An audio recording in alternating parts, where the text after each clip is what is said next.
Hello. Hello. Can you guys hear me? Is this thing on? It's been a minute since I've turned this one on, eh? It's been a minute since we turned this one on. Clever bro, thank you for the fucking gift. 9 months. Thank you also for Seductive Bruja for the 10 months during the loading screen. Hello. Damn, there is a fuck ton of you in here really fast. Jesus Christ. Remedy, thank you for the 22 months. See, every time I see like a 22-month sub, 22 months in a row, I realize, damn, I'm a fucking piece of shit. I haven't been live in like 2 months. Bro's just like out here subscribing for the love of the game, hoping for me to come home one day. And I'm just like, nah, I'm sorry. Hello, Jesus Christ. Okay. Let's relax. Okay, I haven't turned this one on in a minute. And thank you for the 10 gifted bangers. And the hype train, really not necessary. Hassan withdrawals. Yeah, I'm glad he's getting a much needed, well-deserved vacation. Happy birthday to him, obviously. I texted him this morning. But, you know, if I was really about this shit, if I was really about this streaming shit, I'd be going live 11 a.m. in a full suit for the past 4 or 5 days and just farming. But alas, it's hard to turn on the start streaming button. Thank you, Apocalyptuck, for the primer. Thank you for the 10 gifted Remedy. Thank you, Sarah. For the 2 months. Thank you, Narrowzik, for the 6 months. Okay, I don't stream enough these days to like be able to be reading every single chat message in a like timely manner, and the alerts all happening at once is overwhelmingly. So please relax. Oh, Don't relax too much. Time to drink 3 Red Bulls. I'm literally chugging a Red Bull because I am like, man. Okay, here's the thing about streaming. I've said, if you don't read this chat, I'm gonna cry. I read it.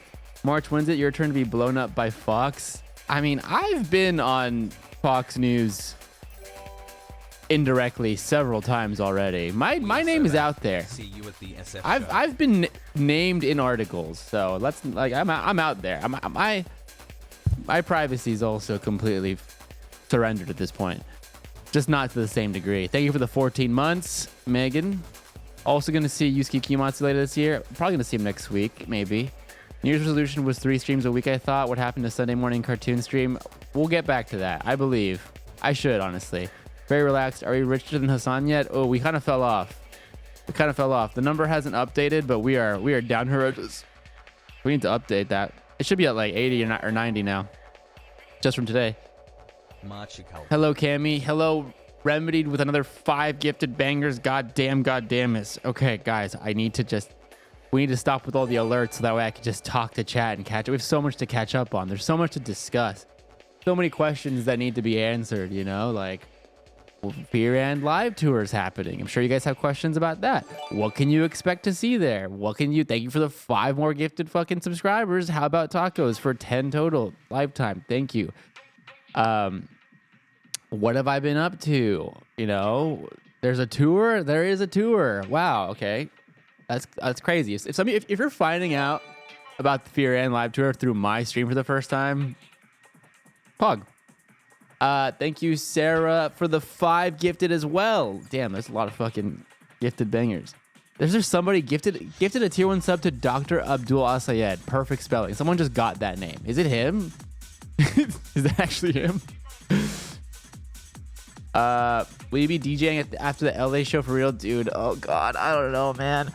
There's so much. Okay, here's what I'll say about the tour. It's been a lot. Good things, but like I've never produced a live show of this caliber and this format, so it's been a learning experience for me, and I'm feeling good about where we're at. Like I'm feeling really good, but like there's a lot that goes into these things, and I kind of like approach this job and this task like full steam ahead because I wanted to use it as a learning experience, and it has been, because I've always been interested in like what goes into like live production, like this kind of live production. Like I do like live streaming, but I mean like live production, you know, event production rather. And so I've always been like curious, like, oh, like, and I see it as like a learning opportunity, and I have learned a lot already very quickly because I've surrounded myself with like very capable people, and you know, but there's a lot. Like I'm already with Fear and every week for the past 4 years have I been spinning a bunch of plates every week. We've never missed a single week of Fear and, which is still crazy to me. And you know, I'm overseeing people, making sure everything's getting pumped out in a timely manner, making sure we're working away at the projects. This added like a whole new level of like responsibilities on my plate, which I took on very happily. But it's been a lot, yeah. But I'm excited. I'm excited where things are headed. I'm excited that things are coming together. I'm nervous, but I'm excited, and I am optimistic that it's going to be a banger. And we'll talk about it. I'll share things with you. I'll leak some stuff with you. I'll tease some stuff for you. Hopefully get you excited as well. But yeah. Let me just catch up on some of these messages here. Thank you again for all the gifted subs, though. Holy shit, hype train level 4. Let me chug this too, so I can actually like think.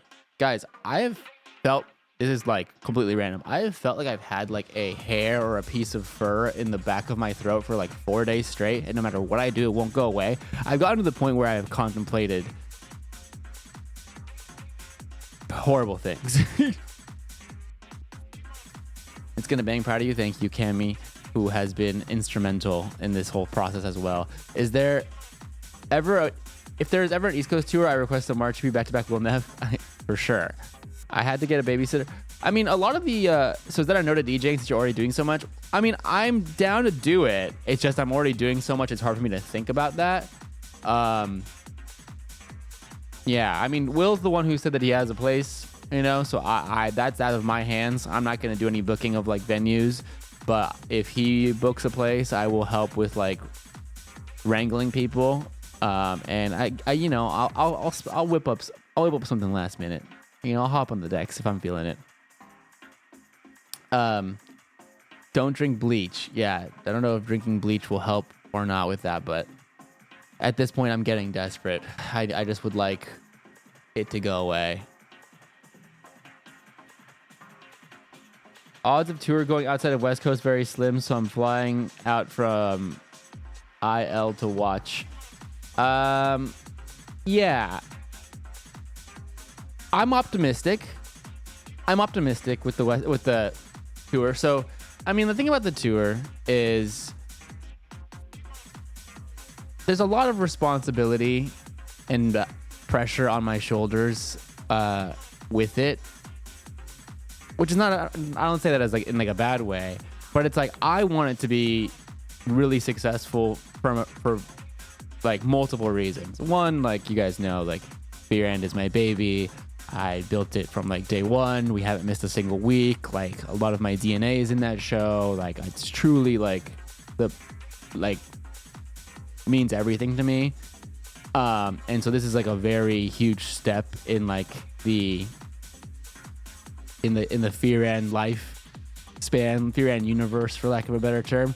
And so I want it to be successful for that reason, but also like the implications that it would have if, like, you know, if it goes really well, there's obviously an appetite for it to come to other places in the country.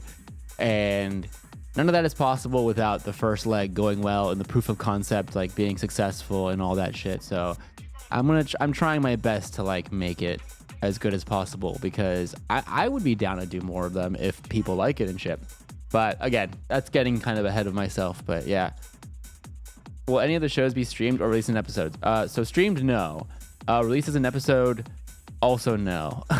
I'm working with the venues right now. That's a whole day, dude. There's so much that goes into event production and live production. I can't even begin to tell you guys.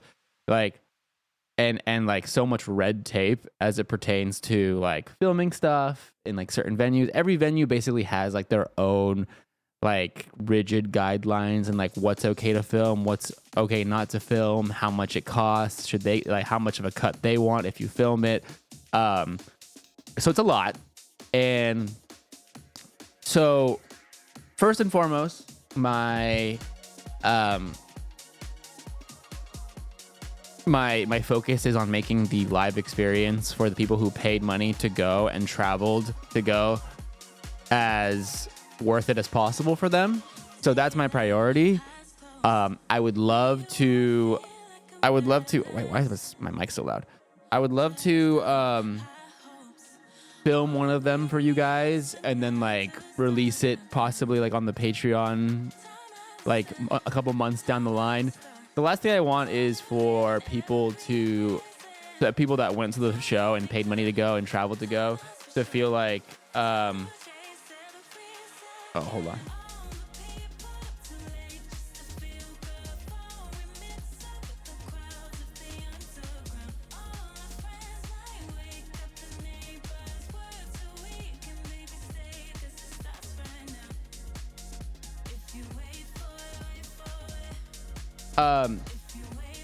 But so like the last thing I want is for people who go to be like, oh, I could have just watched this on YouTube, or like, oh, I could have just like, you know, watched the video after the fact.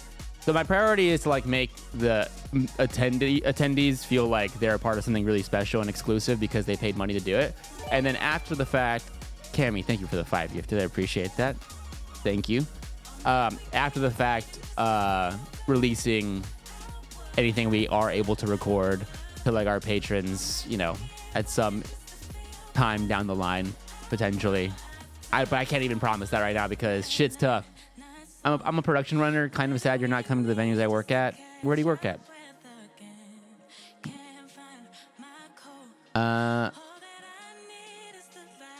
March makes good shit because he thinks that the audience experiencing it. This pod has felt like a love letter to us, by the way. Thank you for the hard work you put in. Thank you. I try to lead with that for sure. Have a good stream. Thank you, Cammy, and thank you for the 5 gifted. Yeah, I try to do everything with this podcast.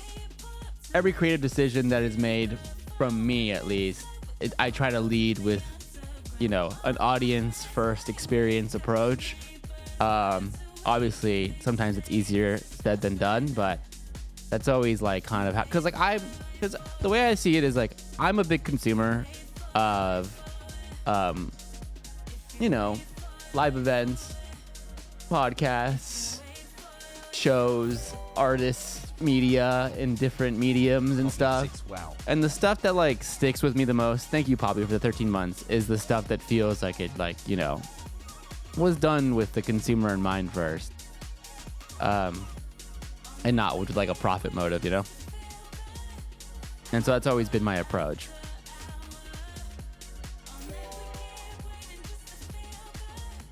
I'm skipping the first day of classes for the tour. You're skipping the first day of classes for the tour? Nice. Good. Good. That's good. I like that. Skip school. This is more important. You'll learn more at the Fear End tour. $500,000 or one night at the Fear End tour? $500,000 or one night at the Fear End tour?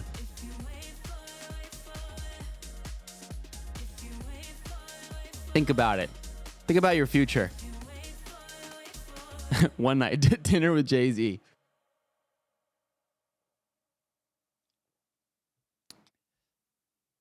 Just makes me grind harder. Yeah, one night at the Fear End tour just makes me grind harder.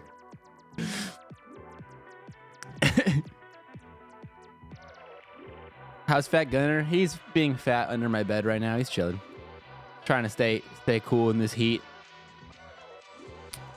Can't wait to fly from Portugal to the tour. Are you actually doing that? That's crazy. I mean, that's awesome, but like that's insane. Hopefully you're making more of a trip out of it. You know, being in America on the West Coast. Hey March, loved your camera work last night. You killed it. Yes, I did do some camera work last night. At the OSCS party for Vanilla Mace POV. That was an interesting experience. Not the Vanilla Mace streaming part. I love her. She's awesome and I love working with her. The party part, I was like, oh. Streamer parties are interesting. I have some words on that.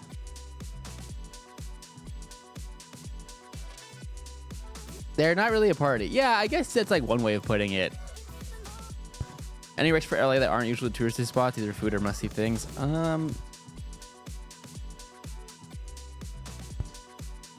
Don't go to the beach.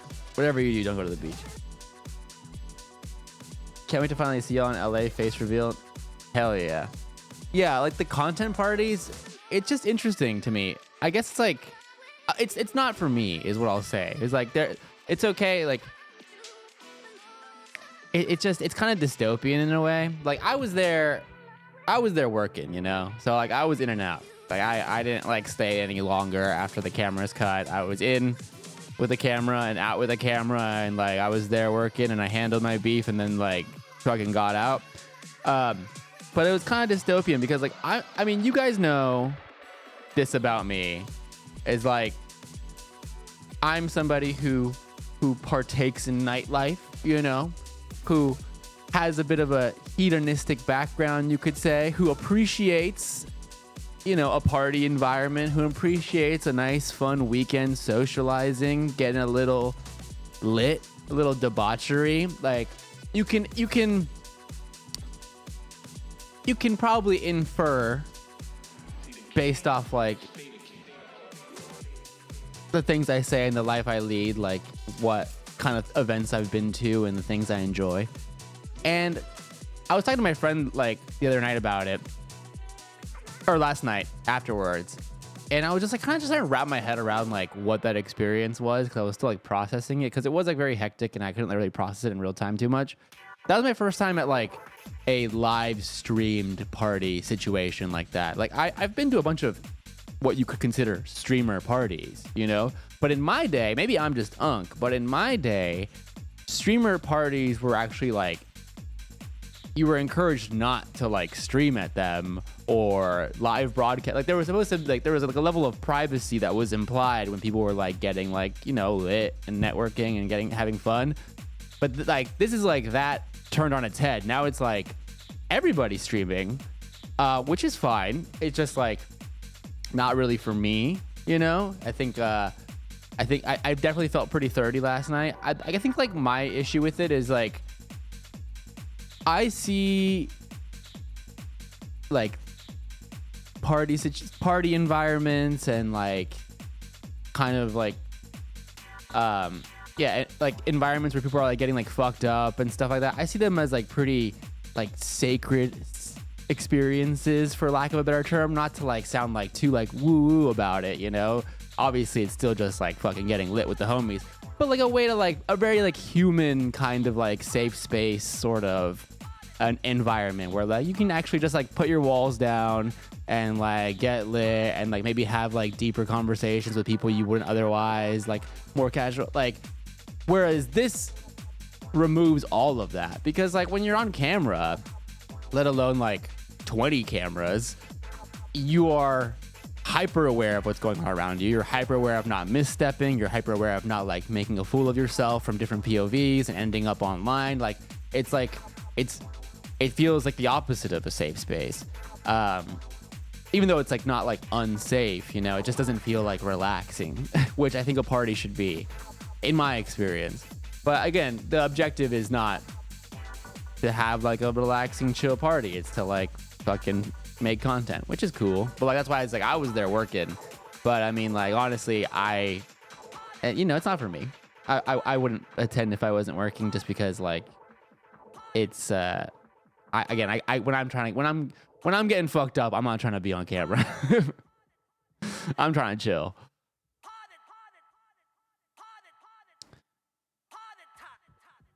That isn't pretty right, but I'm so glad. Oh yeah, the Berlin thing was crazy. Yeah, he texted us, and I'm so glad he's okay. It's fucking like so scary.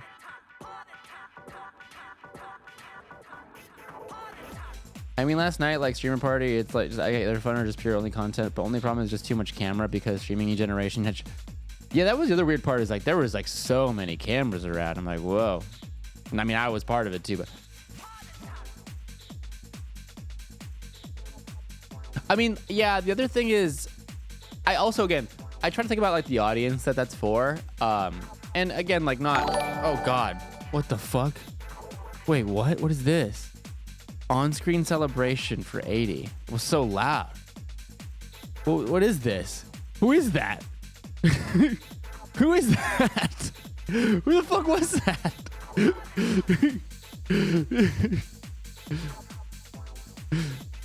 Thank you?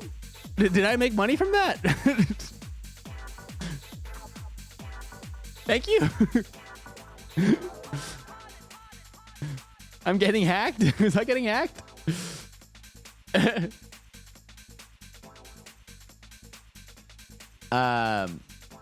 Thank you. I think. Yeah, and so like again, I'm not trying to like yuck anyone's yum. Like I'm not trying to be like old guy yelling on his lawn at fucking, you know, the youths doing their thing, you know? Like more power to you, have fun. I just party very differently and get a lot of different things out of like social environments like that. And it's like, yeah, you know, you do you. But it was just I tried to think about like, you know, who is this for? Like what is this? What is the audience here? And I figure it's like there's like the streamers there, like they're kind of selling like the social party experience, you know? Like if you're like in middle America and you're like some teeny bopper who like, you know, doesn't have access to like cool LA parties, or like you're like, this is like how you engage, and you're like, it's like I'm there, you know? So it's like, okay, but it's like I'm not the audience for that, right? Like Nebraska again. Nebraska chatter's probably eating that shit up. See what Dawson got for Christmas. I gotta change these alerts. Which is still funny, actually. Thank you for the 100 bits.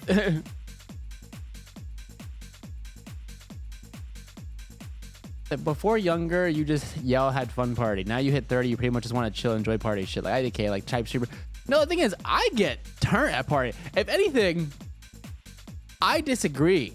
I mean, I'm probably now I'm kind of in the minority when I say this, but like the part that kind of is like off-putting to me to like a live streamed party from like 50 angles party is that like I don't feel comfortable getting fucking lit, you know? Like I'm trying to turn up, but I can't do that if there's like a bunch of cameras, you know? I mean, I can, but it's like it's not as like comfortable, you know? Like I could, but then I'm just always worried. I'm like, oh, am I like getting like, yeah, am I getting a little sloppy on camera, whatever. It's just like I'm just trying to like get lit with the homies and just like have a good chill time.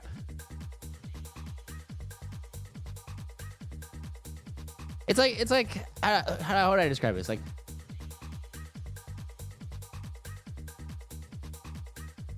like it's like going to like a work party in America, because like like work parties in like, you know, Japan famously is like you get fucking trashed with your boss and your employees, and like it's a great time, get wasted. Work parties in America, it's like you can't get too fucked up to a work party because then you make a fool of yourself. So it's like I'm not trying to go to a work party, you know. I'm trying to go to like a friend party.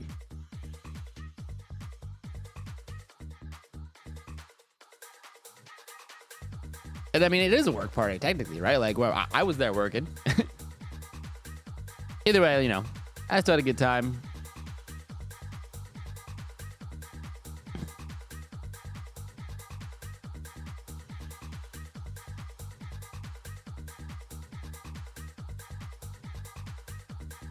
I really want to get into partying, but I don't know how to get started. LOL.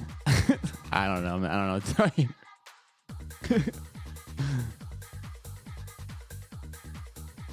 Such an open question. Saw my boss drive drunk after a holiday party. Yeah, that's bad. Don't let them do that. What the fuck? I'd rather go party like something like favorite song on Smile. I'm a Kitsune Mason freestyle kind of guy.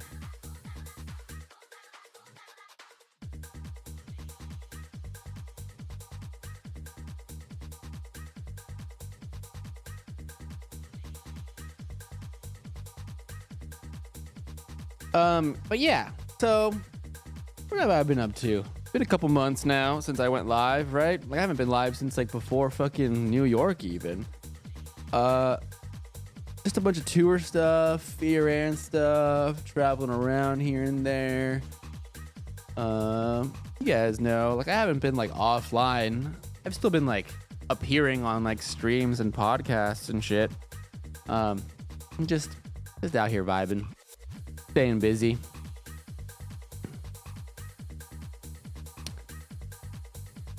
Wait, hold on.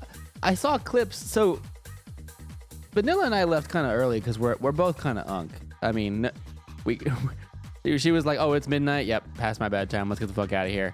But like, which I respected and also agreed with. I mean, I did end up going out afterwards for a little bit, but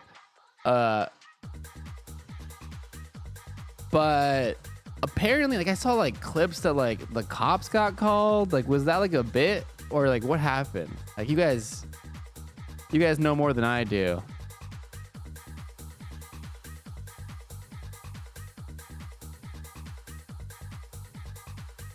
Last episode of Fear Ed was a banger, less interruptions of the flow than usual. Sometimes every episode's different. They're all good. Watch all of them. Watch them all on loop. Watch them all on repeat. I swear I thought I heard you in the Porter x Nina Jirachi song announcement. How would you have heard me? But I am waiting for that song. It's gonna be sick. I think the phone box helps a lot. They haven't been using it though. They haven't been using it. I think it's funny that no one in my chat knows. When the cops got called, you guys all stopped watching when we left. Are we talking about Arkies last night? Yeah, cops showed up and made people leave. Okay, I mean, is everything okay?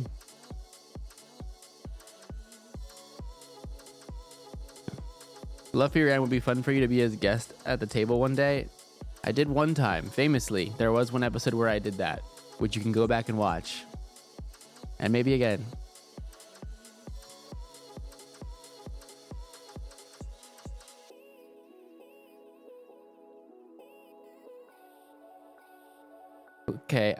Okay, some weird question. If you not Hassan cameraman that said you hired cameramen for a new popular streamer like IDK though. Gotta work on that. Gotta work on that question delivery a little bit. But yes.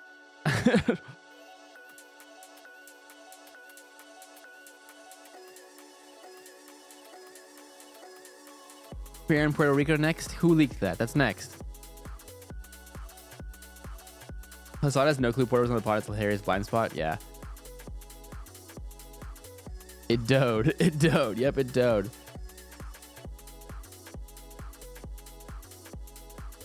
Yeah.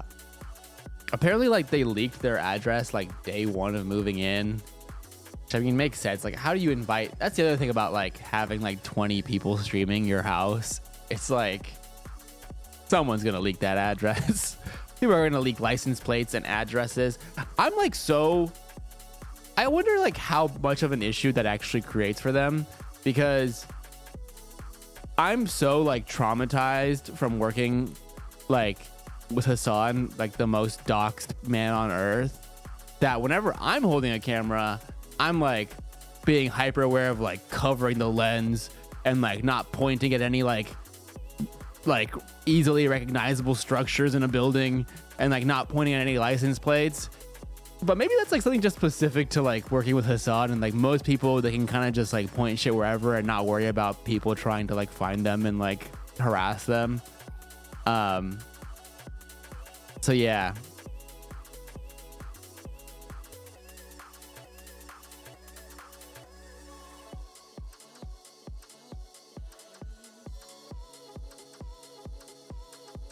You're just too on top of it. Comes from years of trial and error.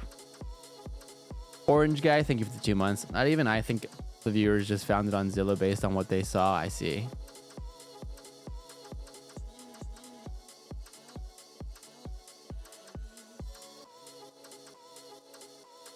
Need good OPSEC, yeah. You're also hyper vigilant. I mean, you have to be. That's the thing, is like you fucking have to be. If you can't, I'll never forget, actually. I'll never forget who instilled the hypervigilance in me. It was actually Austin Cho who instilled that in me, because the very first time, one thing that's special about, also again, happy birthday, everybody say happy birthday, Hassan. One thing that's special about Hassan's birthday is Fearand actually launched on Hassan's birthday, if you guys remember. So this is actually the 4-year anniversary, and also the 4-year anniversary of, well, a little over 4-year anniversary of us going to the UK and Amsterdam together. And I'll never forget. So it's like, you gotta think, like, Hassan and I have like obviously like been traveling a lot more. Like it ramped up a lot in like the past 2 years. But I've been traveling with him and cam opping and been like on call as his cam op since day dot. You know, day one. Like we started this journey. I actually cam op for him before Fearand even launched. So, but I'll never forget, even back then when Hassan was nowhere near as big as he was now, he's still big. We were about to go live and stream, and Austin was there, and he's like, gotta be careful with these Hassan haters, March, okay? So head on a swivel, all right? Head on a swivel. And I was like, okay. And that stuck with me, and he wasn't wrong. I've always looked around.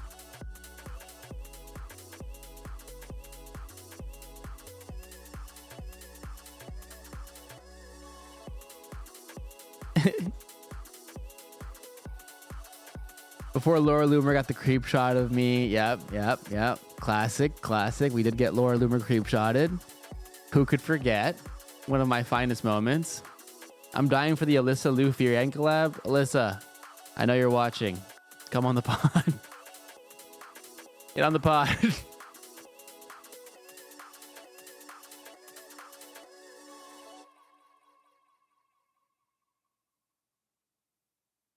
She's so woke and pro-Palestine. Damn, we should get her on the pod. That'd be sick.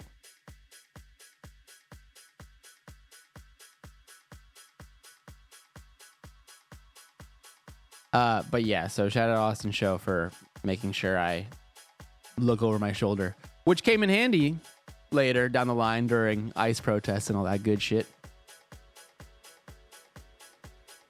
Who can remember, or who can forget me spotting the sniper from the tower out of the corner of my eye? Classic. Any upcoming guests lined up? Our next episode is actually a guest episode. We had, well, as you guys know, Austin and Will are out of town. Well, Will's back, but Austin is out of town, and Will was out of town, and so we had Arky and Yugi fill in, and it was yeah, it was great. So that's coming out Monday. Are you ready for the presidential campaign? Yeah, it's gonna be great. It's gonna be great.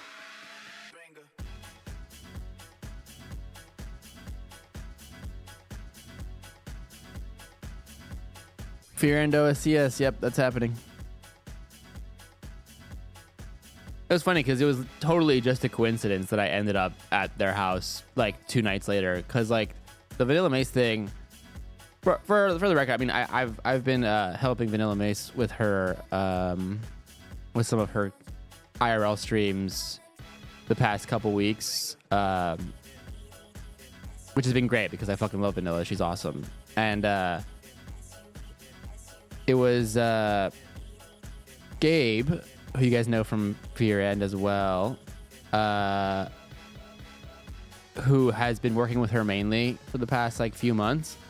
And he's just been asking me if I could, like, you know, assist every now and then when he hasn't been available to cam up. And I'm like, yeah, sure. Because I mean, it's been good. It's been good because not only have her and I always had a good rapport, like, obviously we've been friends before I started helping her with her live streams, like, but it's nice to, you know, flex that muscle in different environments, different types of content for people that I fuck with.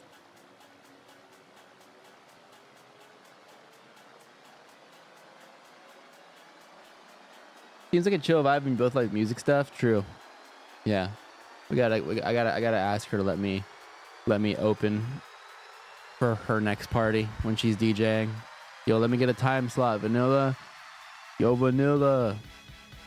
Let me get a time slot. I got a text.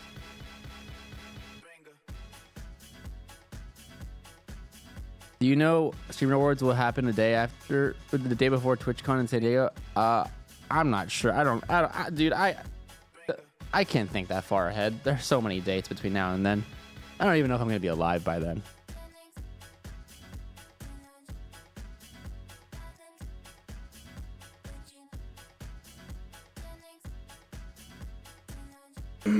I feel like these guys ain't going to TwitchCon again. Yeah, you're probably right about that. I mean, I don't know for sure, but if I had to guess, I would say that's probably pretty accurate. I feel like a lot of streamers have not only kind of outgrown it, but also on top of that, yeah, like security concerns have kind of just like gotten too dicey to where it's just not even worth. But I could be wrong.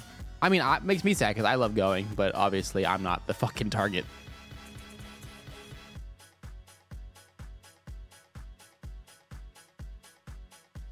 Vanilla IRL streams. Let's party hard, everyone. Hassan IRL streams. We're about to enter a building with 500 Republicans. Keep track of 3 escape routes at all times, March. I know you're joking, but yeah, that's basically it.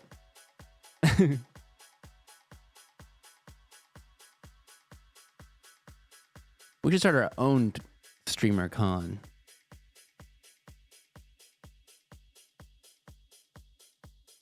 How does it feel to wake up every morning and look in the mirror and realize that you're a fucking hoe?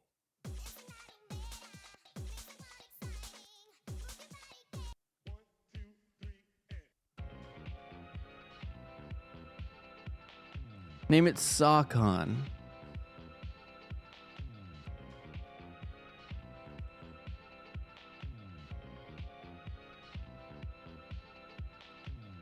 Beer and Con.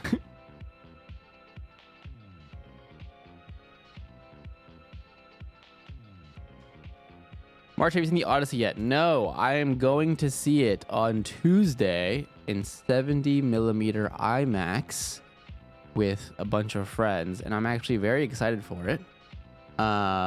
You guys let me know if it's good if you've seen it, even though everybody says it's fucking pog. Everybody's been saying it's poggers.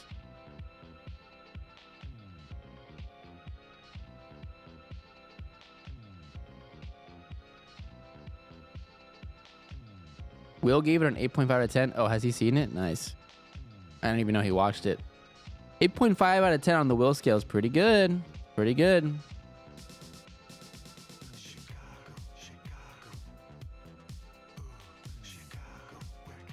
Our 70mm IMAX screens are sold out here until like mid-August. Yeah, we really are spoiled in Los Angeles. We have like 4 or 5 different screens, which is a shitload, considering there's only like 40 in the entire country. Don't go, it's woke. Aw, damn, wait, the Odyssey is woke? I can't go then. Ew, disgusting.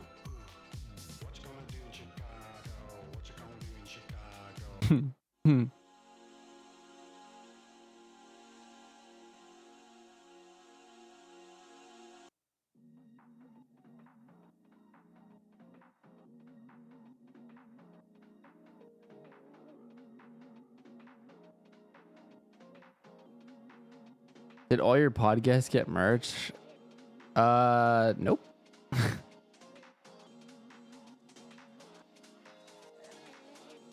With December, where you prefer going to watch Avengers Doomsday or Dune Part 3? Dune Part 3. I haven't even watched Dune Part 2 yet, but I'm waiting until Dune 3 to just do a little back-to-back.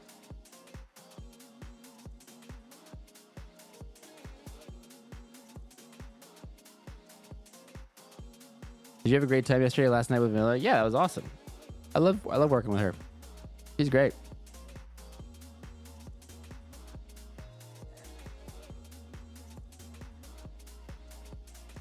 I could never even get the link for merch to work.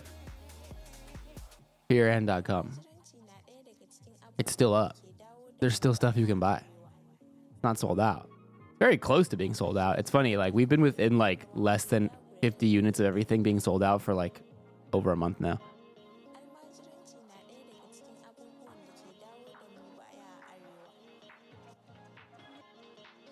Track ID, this is Pleasures by Salute. I have the jacket. Have you got, yeah, who here has gotten Fear and merch and do you like it? I love my beautiful natural shirt. Hell yeah. Will there be merch on hand at tour stops? Yes. Okay. Well, not the merch that we sold, but yes. Okay. Yeah. So Fear and tour. I guess, yeah, I got kind of sidetracked, but the whole point of me doing these streams is one, to check in with you guys and yap. And if it's not a gaming stream, which I don't think this one's going to be, I don't know how long I'll be live. It's the other point of this shit is to just answer any questions you guys might have about what's going on in life and as it pertains to the things I'm working on. The jacket's so fire, the crop and fit is great. Thank you. It sucks because like doing stuff like that is not easy or profitable, which makes me sad. And I don't know how, I mean, realistically, I don't know how much more cool stuff like that we're gonna get to do because I don't know. I want to do stuff like that, but I'm in the minority. But at least I got one out. At least I got one out, and I'm proud of it. I got the jacket and the beautiful natural shirt. Love them so much. Got so many compliments on the jacket. Okay, see, this shit makes me happy. Guys, if you want more high quality custom cut and sew shit, let it be known. Your voices are the most valuable currency that I have in order to advocate for doing cool shit for you guys. Let it be known. Was it not really profitable? It's not profitable because I don't want prices to be super high. I guess it could be profitable if I like jacked up prices, but then we probably wouldn't sell as many things. and we would just look like we're trying to extract money from our audience. So I got my partner the jacket and sweater. He lives in the sweater. Yeah, the sweater is a sleeper pick that I did not realize was going to be so popular. I kind of wish we'd made more of them. And it is great, but it has been a bit hot to wear. Yes, it'll come in handy next fall and winter. Go March, that half pro, half neck flaps. You should run it back. I have a lot of really cool ideas of stuff that I would love to make if I was able to in a perfect world. And maybe I will one day. Right now I'm focusing on the tour. I will say though, the tour will have cool stuff you can buy at it. Cool stuff to buy at the tour stops. So first and foremost, I mean, I'll just leak shit here because, you know, there's not that many of you. Well, there's a good amount of you here, but oh shit, there's 1,000 people here. What the fuck? I guess because Hassan's not live. What's up? Yo, what's up? Hasanabi heads. Yo, this streaming shit's easy. Hassan should go on vacation more often. We're starving. Jesus Christ. He's back like tomorrow or like the day after tomorrow, man. Chill.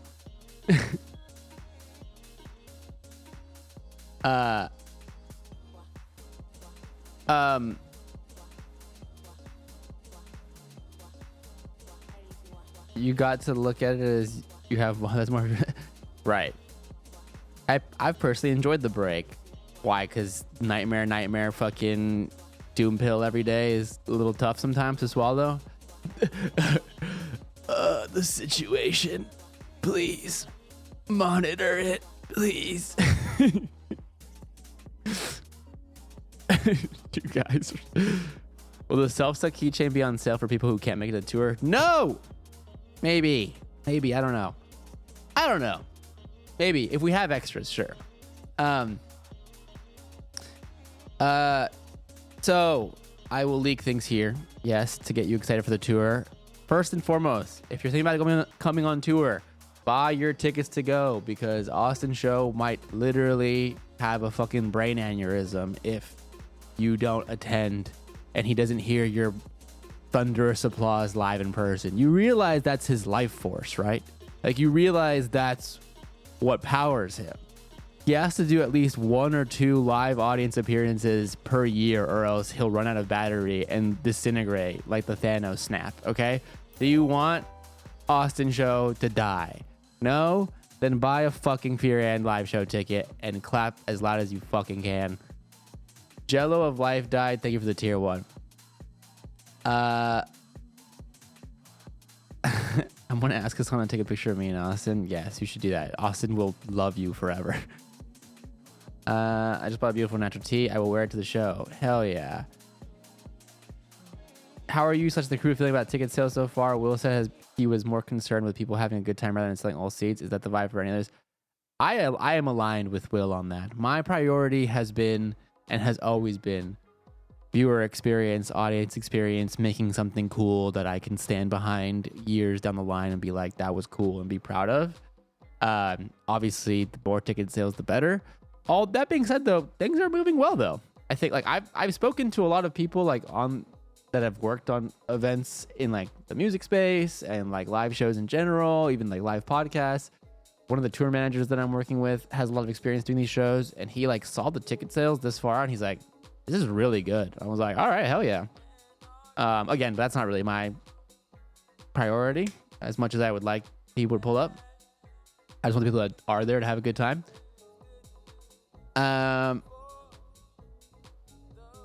Cutie eating the pizza will make it worth it. Yes, we'll make sure she eats a pizza. So merch though.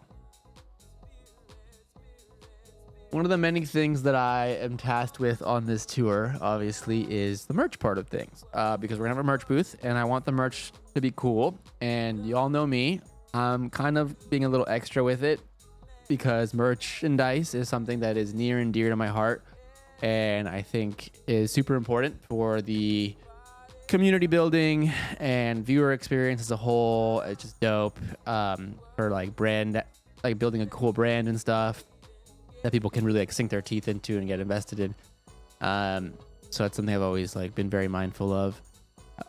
As far as like things that I'm responsible for on this tour, spearheading merch stuff and the creative that comes with it, overseeing everybody. Like I'm like the main point of contact for like most things. Working with, you know, a tour manager to figure out the logistics for every single venue.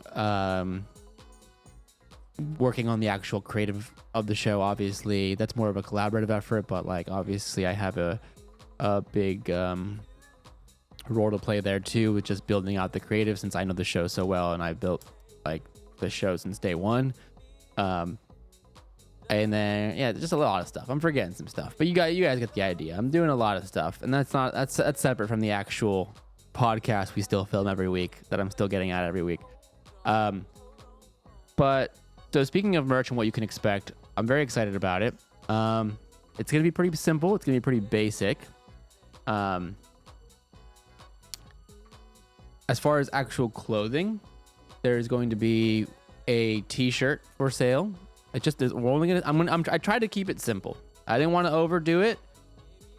Just because having like t-shirts and hoodies and hats and stuff is just like hard to like move all that stuff around, and it's like a big financial investment and all that stuff. So I was like, let's just do a cool shirt, a cool tour tee. So I worked with a really good artist to design a really cool t-shirt, which I'm excited for you guys to see. And it will be a shirt that is specific to what date you're there. So it's like one general t-shirt design, but each individual night of the show will kind of have its like unique like design and lettering. You guys will see. But like every the shirt that you buy that night that you were there will specify which night you went in a cool way. That I think will like make it just a little more interesting than just like a one generic shirt that we sell the same shirt across all fucking nights. We are also selling, as has been teased, we got a shirt, a keychain. I'm bringing back, by popular demand, the Little Red Kaya notebooks, quotations of Chairman Kaya. Normally, that's something that's specific to our tier 3 Patreon members, but people loved that shit so much and asked so many times if they can buy it.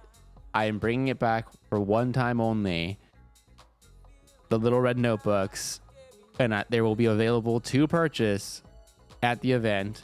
So we'll have a cool t-shirt that's specific to the night you're at, a sucker keychain, which is like a lollipop keychain with the Fearan logo. I think it's really cute. It looks cool. The Little Red notebook, and we'll have a poster. We'll actually have 2 posters. So the poster is actually one of the things that I'm most excited about. I wanted the merch to be simple and accessible and approachable, but still feel very like cool and intentional.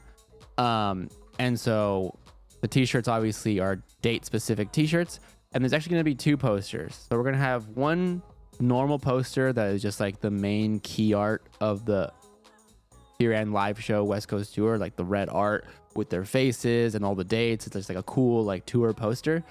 And then there's going to be an additional poster sold every night of the event. That this was the hardest, most ambitious part of all this, is I went through so many message requests, and I reached out to our audience and was like, and found local artists in every single city that we're going to. So an artist in SF, an artist in Portland, an artist in Seattle, artist in LA, and I'm having them do their full creative vision of what a Fearan live show poster is for that night. So like, I've seen some of the previews already of what people are doing, and it's crazy. So like, and they're all going to be wildly different. So, and you can support a local artist by doing that. So they're like the San Francisco show. The girl who's doing the San Francisco show is actually a friend of mine. A lot of people reached out for San Francisco because I don't know if you guys remember, I posted like a while back on my story. I was like, yo, if you live in one of these cities and you like Fearan and you want to do something with us, and you're a graphic designer / artist, hit me up. And then I went through a bunch of like portfolios and messages. And in SF, actually, a friend of mine who I've known for a while hit me up, who's like a really talented artist who's done some cool stuff with some other people. And she was like, I'll do this if you're down. And I was like, I'm down. And she's like doing like this like King of Fighters key art anime style like fighting game parody poster. And it says like San Francisco, August fucking 21st or whatever, Fear and Live. And it's like, whereas like the artist that I'm working with in like Seattle has like this like more like cool abstract, like almost medieval sort of take on it. And then like, yeah, so all of them will be like very different. And I literally told the artists, I was like, do this in your own style. You have full creative like freedom. As long as the poster somewhere says Fear and Live, the city and the date, you can do whatever the fuck you want with it. And they were like, bet. So I think it'll make for some really cool, unique stuff. So that's the merch. So you go to the merch booth at the Fear and Live show. You're gonna get access to a T-shirt that's specific to your date, self-suck keychain, little red notebook, the main key art poster, and then the artist poster for that specific night. Yeah, that's just the merch. And honestly, I'm making it a little bit too difficult for myself by like trying to do more ambitious stuff like that. But I feel like that's like the cool shit that people will remember, you know? Like that's the cool shit that like people like. So that's what I'm working on top of all the other million things that have to work on: set design, sourcing props, working with artists to make animations for breakout moments during the show, figuring out the run of show, organizing people, wrangling people. It's a lot, but I'm excited. And yeah. And I hope that you guys just like it. Who's in charge of snacks? That's a good question. Well, I guess I am, because they're asking what we should have in the green room. So yeah.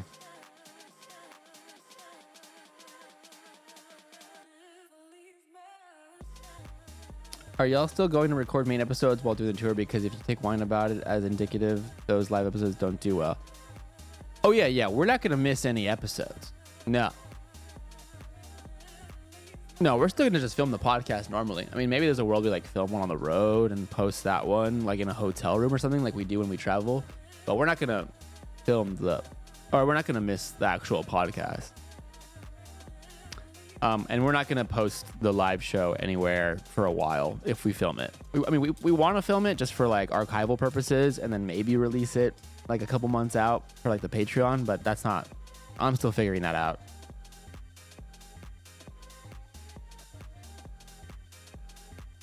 So in my ideal world, what we do is we record one of the nights with like a nice recording, you know, like a nice little fucking multi-camera setup and like, you know, have like a nice proper recording of one of the nights. But I found out through this entire process that venues get very fucking particular about what they allow you to record or not and how they want you to release that when you're filming in their venue. Usually it comes with a massive price tag. And it's just not worth it in a lot of cases. I didn't know this. Like I won't name what venue. I got off a call I mean, it makes sense, right? Because like a lot of every venue is different, right? Like some are like union houses, so like and then some of them it's like you use all their gear because you have to if you want to use their venue, and so like they want to cut. Like it's very different venue. It's like venue by venue is very specific, which makes things very complicated, which is why you need somebody who's familiar with the venues to kind of help with the logistics, which is someone I'm working with who's very good and very familiar. But I won't name what city or what venue, but to give you an example, because like from day one, we've obviously talked about filming one of the episodes and like releasing it to a Patreon as a Patreon bonus thing, like a couple months down the line so that everybody who really wants to can kind of get a chance to see it. And so I've been like keeping that in my back pocket on these calls, and like I'm like, yo, can we like figure out this key piece of things too? Thank you for the Prime, by the way. And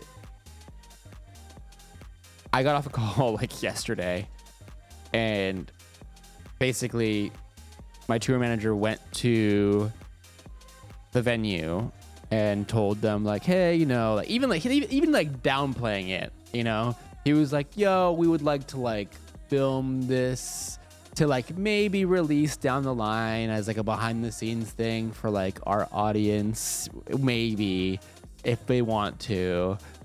And they were like, if you want to film anything and release it on YouTube or behind any paywall, it's going to cost you $40,000. We're like, okay, yeah, we're not doing that. There's just no way we're doing that.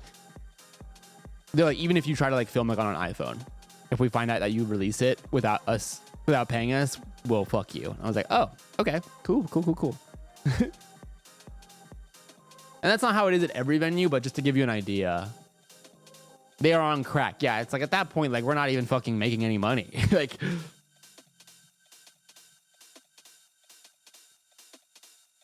and again, like, but first and foremost, my priority is to make sure that people that attend have a good time.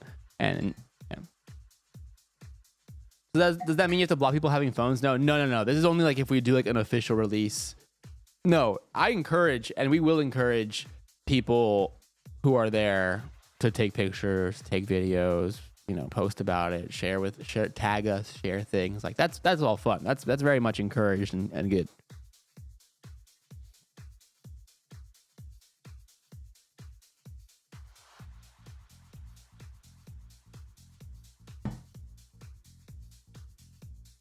I was really looking forward to watching the live shows after the fact. If there is a way to do it that makes sense and doesn't fuck us completely, I will make sure we do it. Just know that it is something that I would like to provide in some capacity as well to our audience that obviously can't make it, but it might be cooked, but we'll see.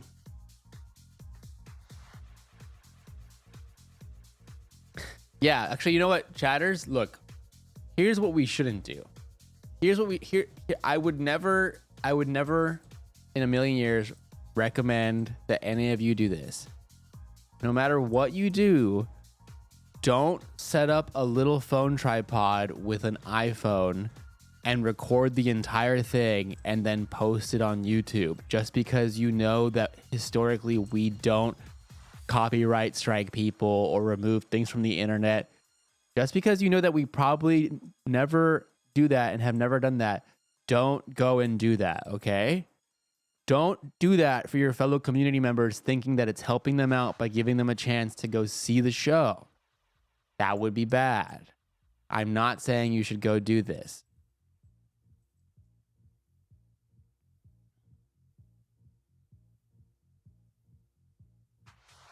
Especially if you have good audio capability or like one of the newer iPhones that actually is pretty good for these kinds of things. Do not do this, okay?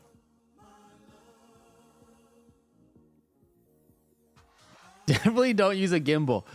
Yeah.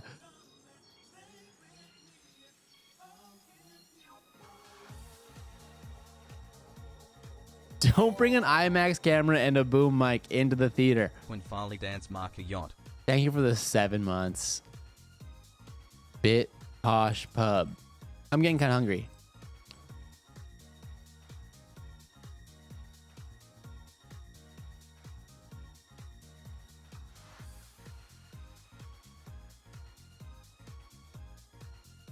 Sag, have to go play Fortnite now, March. Goodbye, March. No one's making you play Fortnite. No one has a gun to your head and is like, let's get this fucking victory royale or else.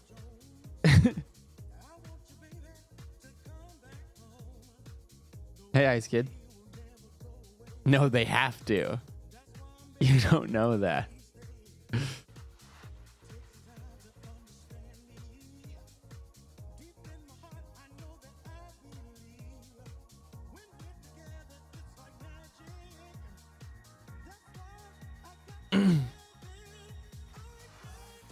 Definitely don't film the shows and post them for your fellow community members on YouTube or Discord.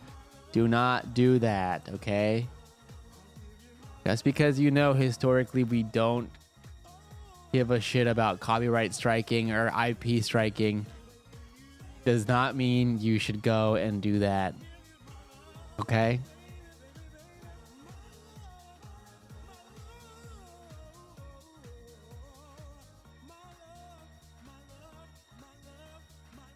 He's just joking? No, I'm not joking. I'm telling you not to do that. What do you mean? I'm being completely serious.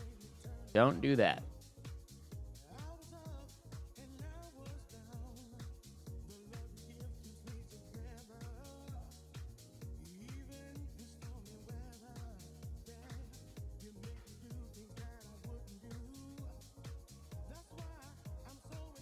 Not use an indoor drone.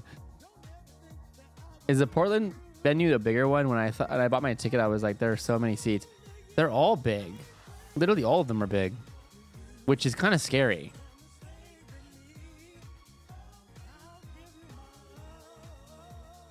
Fox News sends their little memes to the show. That'd be so sick. Imagine Fox News covering the Fear and live tour. I would love that.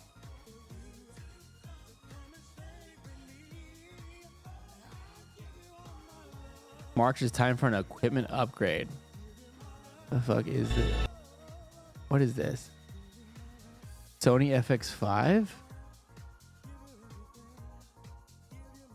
Wait, is this real?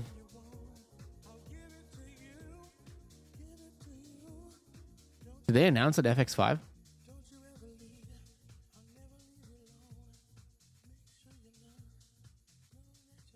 When does it come out? When? Dude, I love the FX3. Such a banger.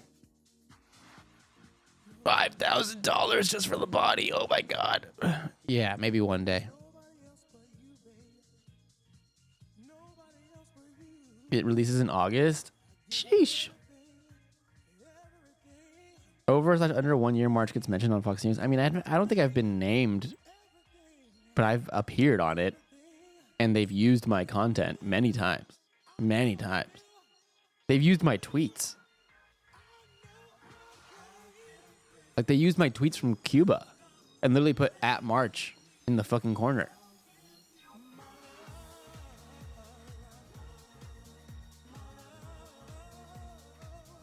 Why did you get RFK Jr. voice right now?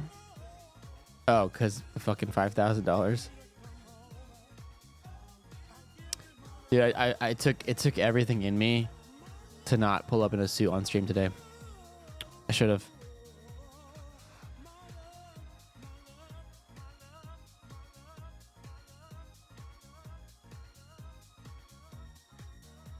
They're gonna do a Hassan mistreats his workers and defend March on Fox News. Yeah, can you really put a price tag on somebody getting shot at with you? Suit Bert. Where is there a Suit Bert? Link it.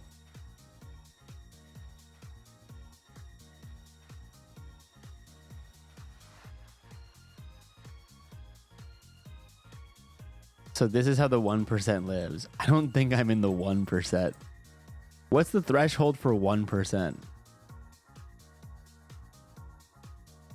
Kane Bert.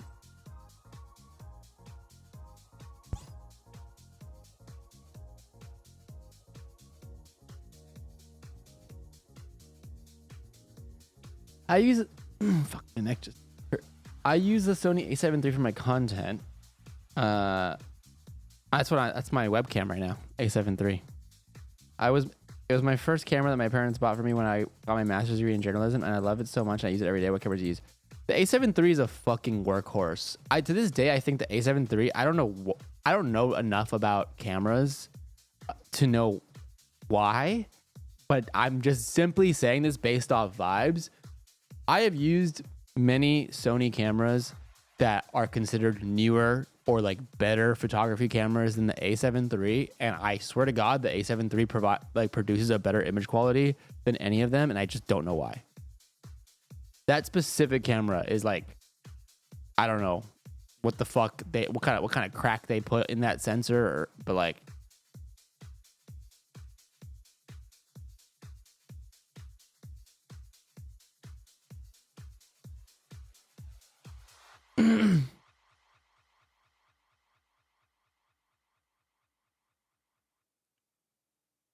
It is very nice. Lens probably. When Tech God's perfectly aligned. Yeah, they were cooking. It's got the sauce. I don't know why. Cause like I've seen Sony A7 IV, which is the next one. I've seen Sony. I use a A7R for photos, which is technically their photo camera. That's like supposed to be a bit better. A7 III just cooks. I don't know why. You mean S3? No, A7 III. To be fair, the Sony naming conventions are very, very confusing. The Sony A7S III is more of a video camera. The A7S series is like their video line with it. But they should really name things differently. Weight of Honor Prime. Thank you for the Prime. Appreciate you, GOAT.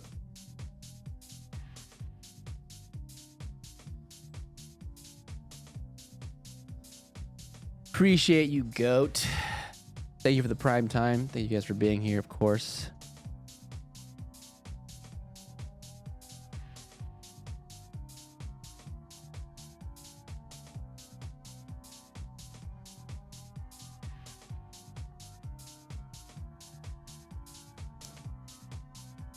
Voigtlander 35 millimeter is my everyday carry. That's a lens, right? Someone else told me about the Voigtlander 33 millimeter, and I was like, this shit looks crazy. But how do you apply it? Do you need like is it an email, or you need like a little converter guy? I want a Voigtlander. Little Elderflower. Thank you for the tier 1. That just has a sick name. Look at this thing. Look at this piece of modern human accomplishment, achievement. Am I doxing myself? No, hopefully not. Look at this thing. Like, what? What even is that? That looks like some shit out of a fucking spaceship. Cameras are crazy. Humans are crazy. How do we make that?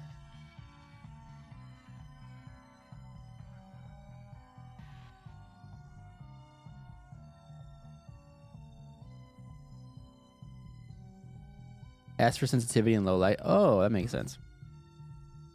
The naming is really good for you sitting there. Do I need to drop another 5K on something that the others hold up well enough as is? Like me sitting here wanting a FX5. I do want an FX5. What's your Labubu's name? October. E-mount. Oh, it is an E-mount? Oh, wait, what? I should get one of those. Seems juicy. Yeah, I really love it. I got 2 lenses for it, also both Tamrons. 17. What lenses do you normally use and like? Pretty much stick exclusively to like the Sony G Master series of whatever size I need. This one on the webcam is just a really cheap Sigma lens though. 16 millimeter. 16 millimeter.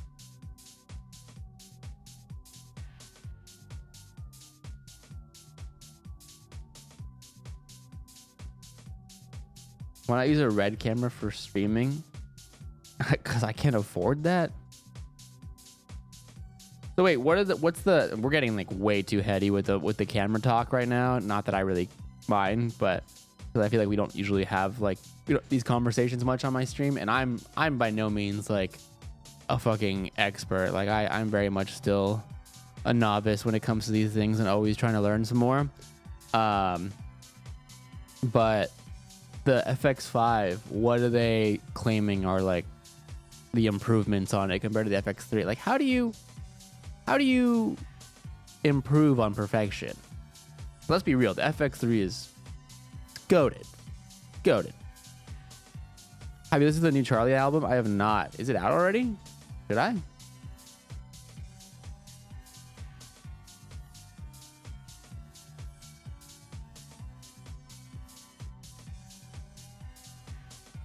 It's very good, the new Charlie album. I'll have to give it a listen. So damn good they added IBIS to it. Didn't FX3 have IBIS?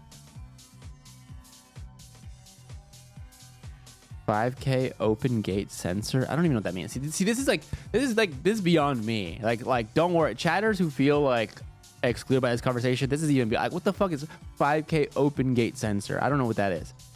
I'm not a fucking camera autist like that. While I appreciate and can respect.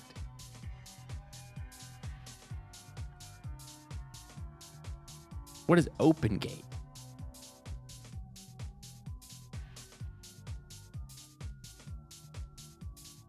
If you like the single,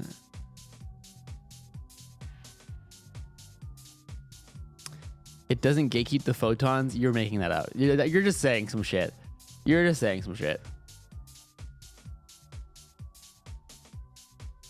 Mitch McConnell updates. I was gonna call him after the stream and see how he's doing.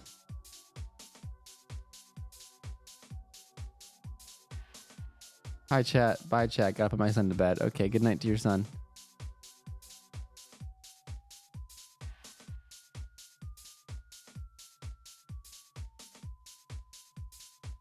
Can someone tell me what's making that sound? Is there music in the background? There is music in the background. But I don't think that's the sound you're talking about. I think that sound is in your head. I think you're imagining that one.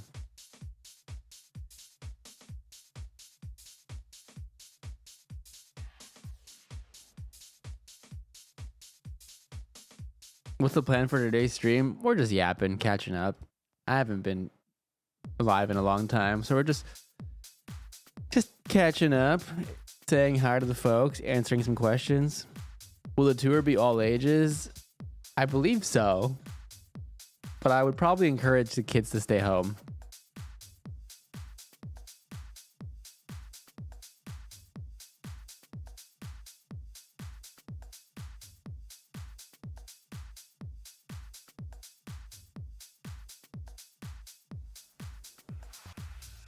I love IRL Hassan streams because we get to see you. Oh, thank you. That's very sweet.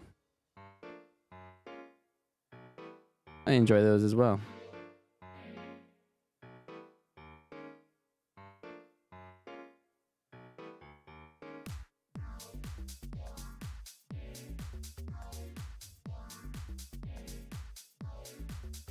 Do Dog VA and Hassan have the same birthday?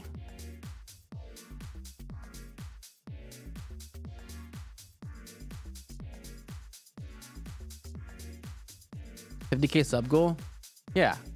That's like in the ballpark of like how many subs Hassan has. So if we can just get above that number, which I think is attainable, I think it's realistic, then I can not have to worry about where my next check coming from.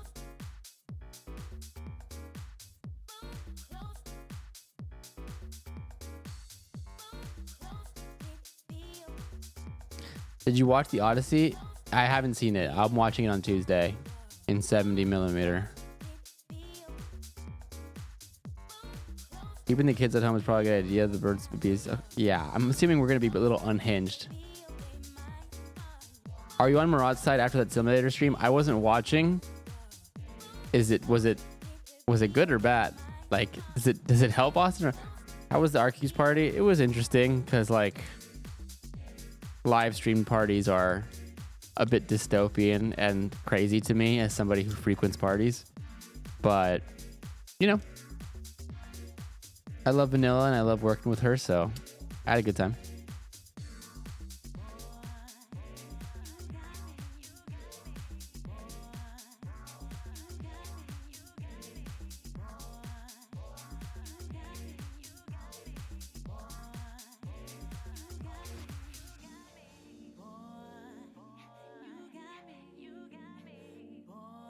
I mean, he didn't crash the plane, but also he can't drive on the ground at all.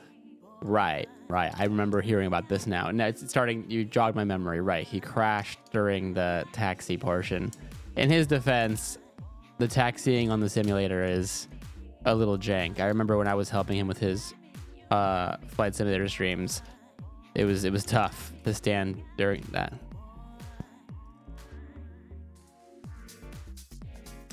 Has it been fun planning a live event /tour? It has been really fun and creatively fulfilling in many ways, but also it's a lot of pressure. Stakes are high because so many people are spending their hard-earned money, so I want to make sure it's worth it and done well. Exciting, but nerve-wracking at the same time and a lot of work, but I think it'll be good after all is said and done. Would you rather be a cameraman at Streamer U or at a protest? At a protest. Dude, I do not envy the fucking cameraman at Streamer U. I feel bad because, like, people...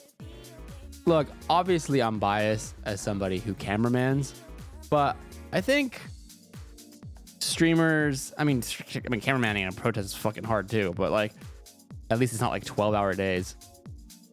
Have merch. Will there be merch at the tour locations late to the stream? Yes, I went over it, but I can talk about it a bit in a bit again. Less drama at protests. Snipers over clip farmers. People. I mean, I'm biased, but I feel like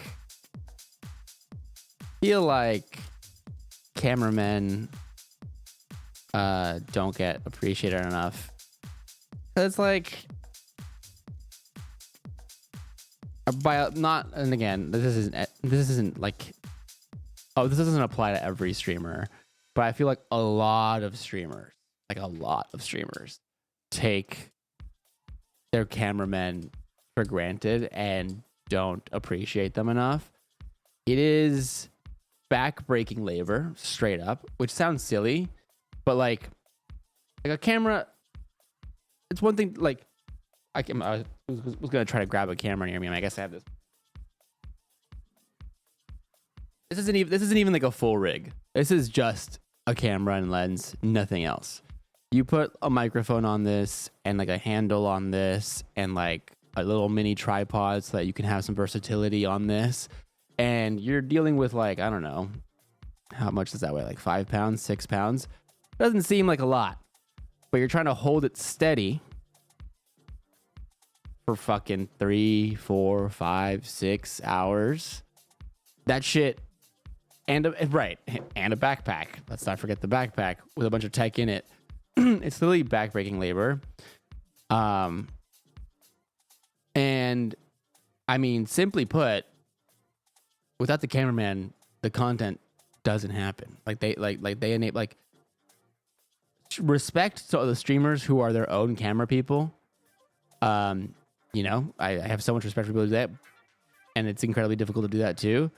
But like, try holding a camera steady for 6-7 hours, and like, it's not just like holding a camera steady, which is back-breaking labor in and of itself, but also using your best judgment to catch the right content at the right moments, constantly having to like be on your toes. And a lot of the entertainment of the broadcast lives and dies by your like decision making and judgment in those moments. So it's just a lot. Obviously, my situation with like Hassan is a bit more unique because then you factor in like the security risks and like the stakes as well. But like, I'm just talking more broadly. I will say this. Maybe I shouldn't. I don't know. I'm trying to like dance around saying these things without like saying them because I'm not trying to like fucking start any shit. One thing that I've noticed is, how do you get into being a camera for creators you work with? Be messy. It's not even being messy. Like, I'm not even like drama farming. It's just like, I mean, I always advocate for employees first, obviously.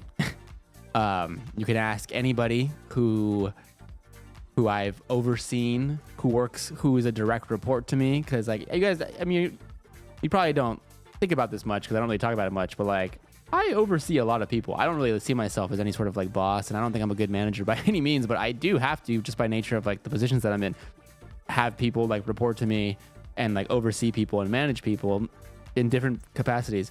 I've onboarded people, like, I mean, famously with Valky Ray, I told her that she should hire Samson when he became available, because I worked with him at 100 Thieves because I saw the talent in him. I negotiated his contract on his behalf and then renegotiated on his behalf. I hired Valky Ray's short form editor, who's also named Hassan, I negotiated his rates on his behalf. I've like negotiated many people. Our short form editor for Fear End, I've negotiated his. And whenever I do those things, I advocate from a place of like having done a bunch of that work myself, and also coming from a production background, and also just straight up working for free for a lot of years. Like a lot of like what gets your foot in the door early on, not so much these days, is like doing a ton of work for little to no money. And I would never put that on anybody. And so whenever I'm onboarding people, whenever I'm negotiating on people's behalf, whenever I'm like, thinking about people that directly report to me, I'm always thinking about like even as like recently as like when I'm like hiring artists to like do the posters for like our Fear End tour merch, or like working with artists to like do some of the art for like our tour, I always am like, charge whatever your rate is. Like charge like whatever like you feel is fair, that you're compensated fairly. Like we can get that. We can work it out. And like it comes from a place of knowing that like, a lot of these fucking streamers are fucking millionaires, and a lot of these people who are doing a bunch of work for little to no money, even though they're super talented, and like trying to find a rate that makes sense. Anyway, all that is to say, I come from a production background, and I always like think about like, employee welfare and like work environments and, compensation and all that shit. And I think, unfortunately, what I've observed with like the streamer use and like, the fucking streamer parties, and like as more and more people get into IRLing and have like cameramen following them around. Tallulah, thank you for the 454. Big J Dog, thank you for the Prime. This does not apply to anybody I work with, by the way. When I say this is just something I've observed. Everybody that I work with has been amazing. Like obviously Hassan is an incredible person to work for. Ray has been an incredible person to work for back when I worked with her. Vanilla, who I'm working with a little bit now, has been incredible. So this does not apply to anybody. I'm incredibly blessed that the streamers that I have been able to work with have always been very good about making sure their employees are taken care of. But on top of that, I'm not even talking about from like a strictly monetary standpoint. There's like a weird like level of like disrespect. I mean, I don't know how else to put this. Like there's a vibe that I get from like a lot of IRL streamers where they see cameramen as like almost like the help, like almost like in like a dehumanizing way. Even if like if you ask them, they would be like, oh yeah, I love my cameraman, I respect that. It's like maybe they're not even cognizant of it. It's like when you have cameramen kind of like hovering around and stuff, like people like won't acknowledge them, or even like introduce themselves to them, or like the streamer won't like acknowledge them to people. And you can make the argument, it's like, well, they're holding the camera, so like, it's disruptive, but they're still human beings. And at the end of the day, they're doing back-breaking work, and the stream wouldn't be happening without them. If you want to have a conversation with your cameraman about like the creative behind your stream and how much you want them to be participating, that's a whole other question. I'm just talking about like human decency. And it's like, this even goes beyond like the streamer relationship with the cameraman. I'm sure like a lot of streamers really do appreciate their cameraman. I'm talking about like broader as like a whole, like the image that people have like of like production people. This extends beyond like cameramen. This is also just like a problem with people in production. But I'm talking about like, I'm just talking about IRL stream right now because it's like very relevant, and obviously it's the industry I work in. They treat their cameramen like it's a privilege for them to be there. And honestly, low key, in a lot of cases, if they're paying them well, it is like a really sick gig. But that doesn't mean it should be like dehumanizing. And we should still like acknowledge how valuable and necessary they are to the entire project. But yeah, it's just something that I've observed, and I feel very lucky that, again, like I said, it doesn't apply to me because all the people that I work with have been fantastic. But it just makes me sad, because I'm just like, I relate, obviously, because I do a lot of the same stuff. I've been there, I've worked my way up, all that stuff. I've worked and so just something that I've noticed. So where am I going with this? I don't fucking know.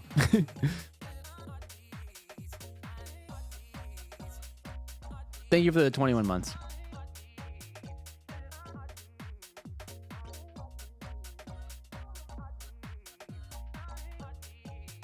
also a stream, not like a TV show or movie where the camera is not supposed to be perceived. Yeah, that's the other thing. It's live, and it's a fucking live stream.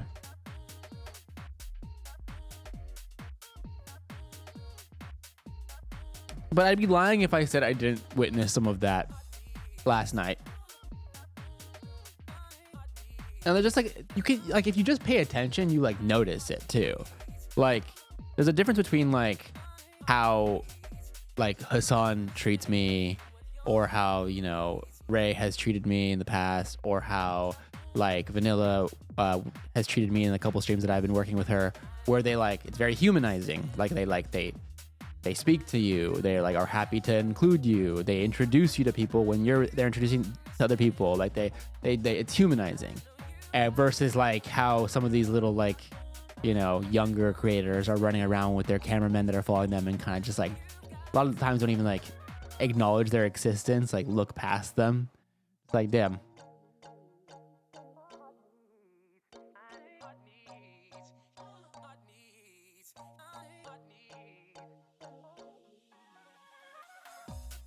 I'm not saying by any means that they need to make like the cameraman's identity or personality a part of like their stream, or like, I'm not saying that at all. Like, that's your content, and how you want to have that dynamic with the person you're employing is completely between y'all, and like that's for you guys to like figure out. I just mean like from on like a human decency level, the bar is a bit too low, I think.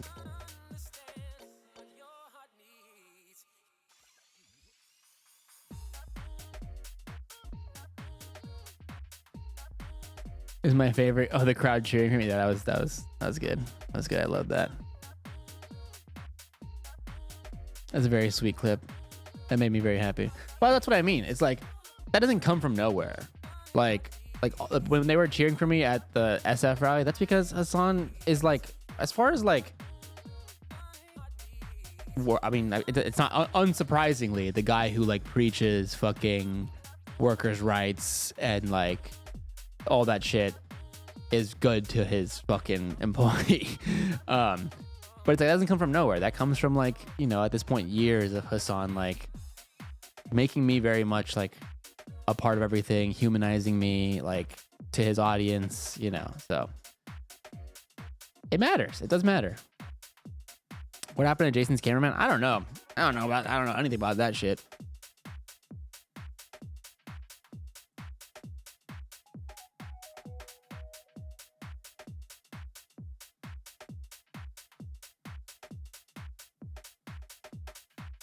Also, Severe Ammo, it's funner when the camera person is also part of the stream, like another character on the stream, not just supposed to be invisible, like obviously not necessarily main character type shit, but being acknowledged. For sure, yeah.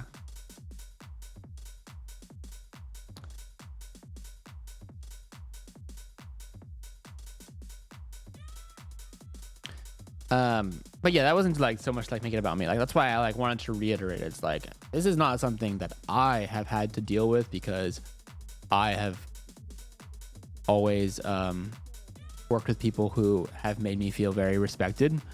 But it's just something that I notice as I like am in environments with more and more cameramen, because I feel like I'm fucking unk, but like, and maybe it's by the nature of like the fact that Hassan is like on such an island in his content that we're not always like around a bunch of other IRL streamers. So I don't like interface with that many cameramen that often. Happens sometimes, but like not that often. But as I've seen like stuff like Streamer U, or like when I was at that party yesterday, I've just kind of like see more and more of it up front. And I'm like, oh, it feels like a lot of these camera dudes, you're kind of just like treated like the help. It's like the only way I can describe it, really.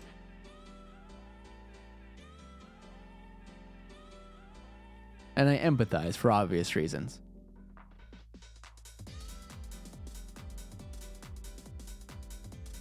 While the content doesn't interest me, Streamer U made me realize there's some really talented camera operators. In what way? I'm always trying to learn. What stood out to you? Cinna's IRLs are made better by her interactions with Rosie. Yeah, for sure. Rosie's awesome. And like, you know, it's funny, speaking of Cinna, I remember when Cinna and I first met, when I was doing an IRL stream with Ray, when they were doing a collab stream and went to a shooting range to shoot some guns, and I was cam hopping. That was the first day I met Cinna. And I was just IRL streaming as I normally do. And so I was like, you know, having my rapport with Ray, and like we were yapping and like making jokes and stuff. And I was like, and Cinna's really easy to fucking get along with. So we were making jokes and cracking jokes. And she literally turns to me at some point in the stream, and she's like talking about like how much of a good time she's having. And then she looks at me and she's like, and I like that you talk too. She's like, I like that you're a part of this too. Like pointed at me, which caught me off guard, but I remember it very vividly. Like it stuck with me. This was before Rosie. And so it does not surprise me that Cinna has a cameraman who's very engaged, because like it just makes the entire environment more fun.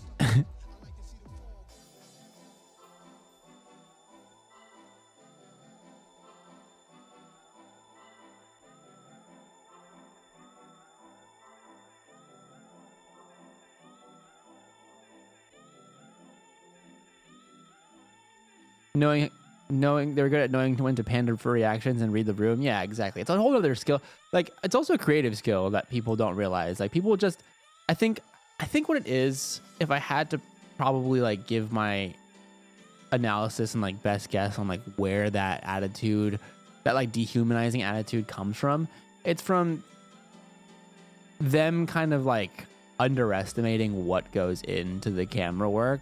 Like they think it's just like, oh, you just hold the camera and point it at me while I'm doing fun content stuff. Like it's not that fucking hard. But it's like, it really is like a creative ability that you can like flex, you know, if you like read the room well, know how to frame things in a certain way, have good comedic timing with like where you're pointing at certain things. It's like all these things matter and elevate the stream dramatically, and they're not something that like necessarily comes like naturally. These are the things that are like trained and like built upon, and like some people are better than others. Yeah.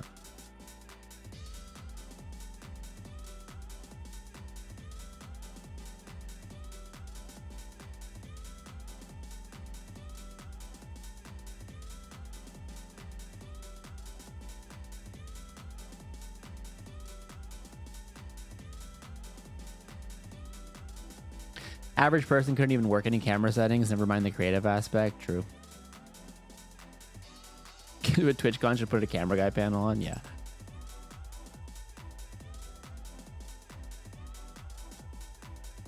It seems like IRL streamers are using wired mic lapels, usually wireless. When Hassan was hitting the oxygen, you made it like, yeah, that was a good one. That was a good one. Got an ISO speed.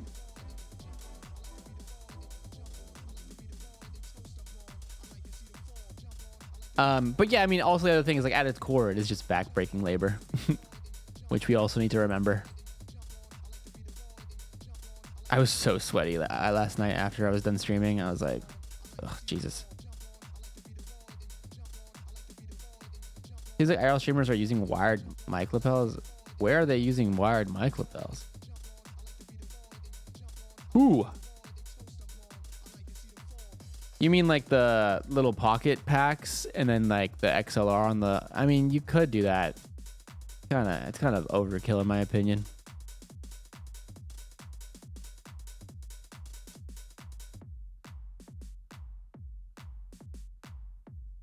Was it Oxford where you were like, please let me do my thing? Wait, I don't know. Was it?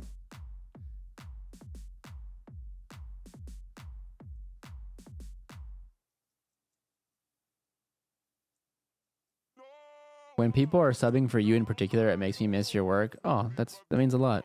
I appreciate that. And you know what? The more you make that known, the more job security it gives me. So thank you for making your voice heard.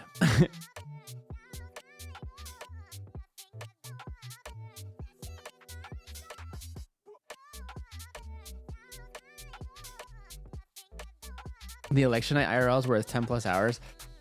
Yeah, the audio too is tough in those environments.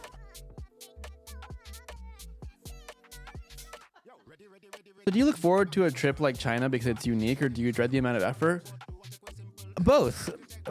I mean, it's awesome because it's like a novel experience that is aligned with my interests.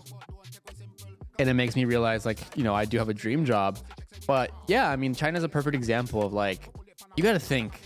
I think, like, a big issue that I have is, and I've spoken about this before, both on stream and then privately, is a big issue that I run into is, like, I'm really bad about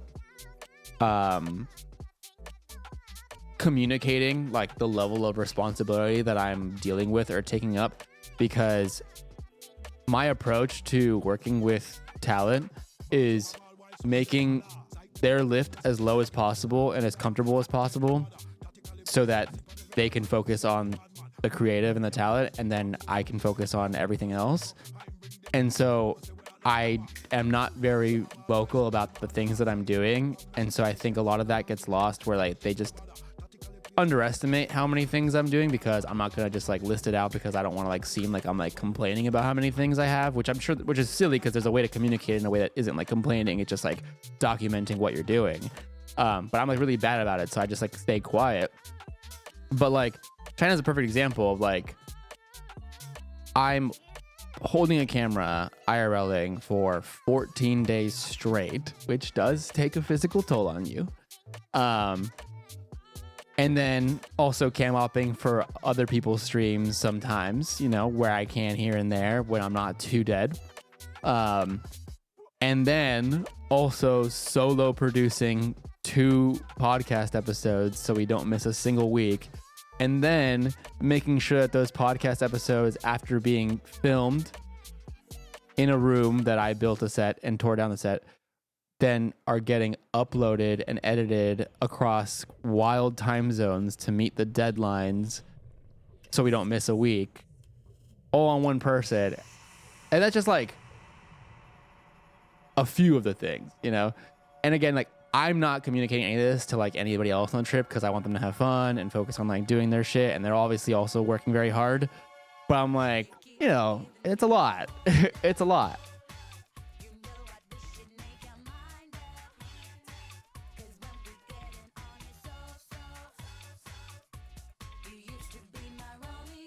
Yeah, and then still have your personal life outside of work, which I often forget to list. But yeah, I guess I also need that too. That's also an important part, for sure.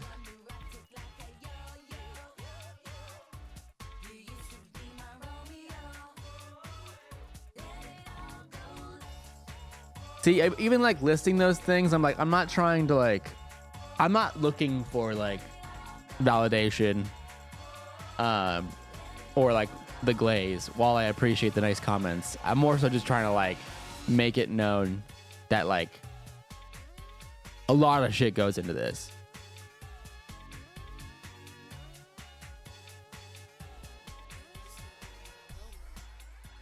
My husband is watching Wreck, where camera guys Wreck, the horror movie. I love that movie. I watched it with during one of Will's film nights in October. Oh no, was it? It might have been Nandre. Was it Nandre or Will? It might have been Nandre.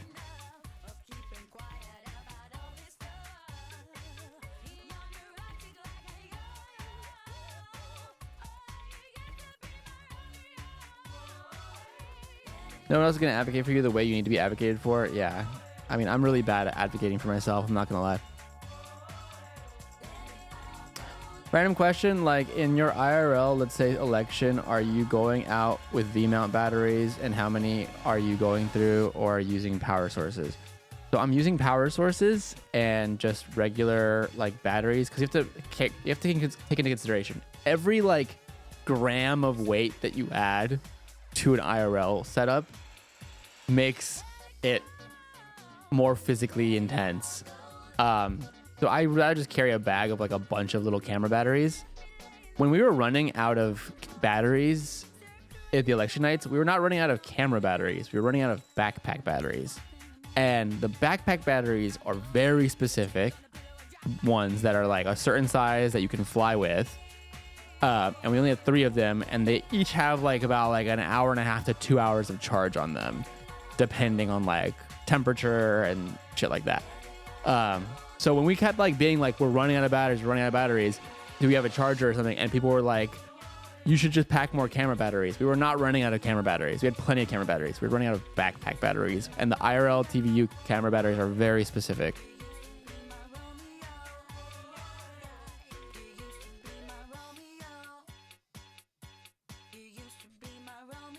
We need some better battery technology. I agree.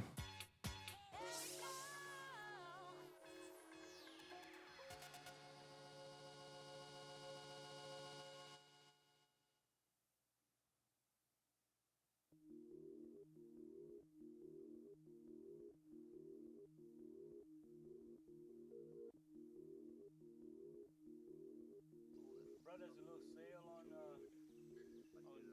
vests at Walmart. $9. Oh yeah? 8 something, yeah. Nice little vest, light.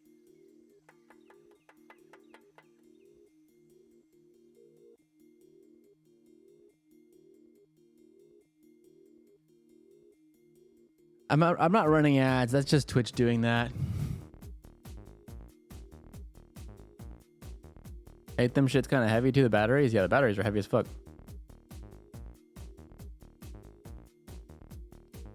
I'm guessing you can only carry so many TV batteries. Yeah, so there's like these little green ones that are there's like beefier ones, but you can't bring them on planes. So there's little green ones that we can bring on planes, but we only have 3 of them.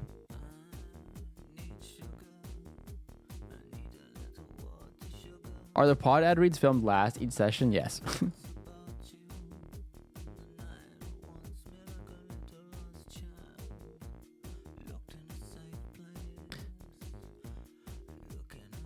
Hey, Charismatic. How you doing, Charis? Yeah. My back is looking pretty slutty, I won't lie, because of the backpack. Buttercup 009, thank you for the prime time. I got a pretty slutty upper back.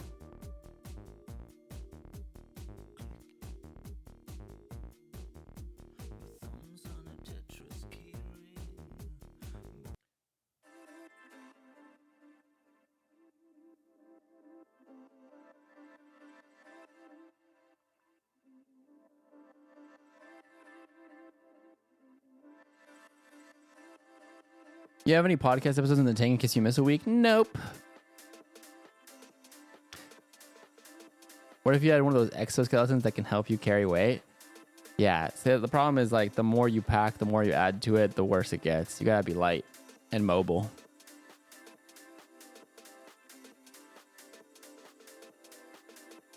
Dropship batteries to trusted individuals in regions you frequent. Not a bad idea, honestly.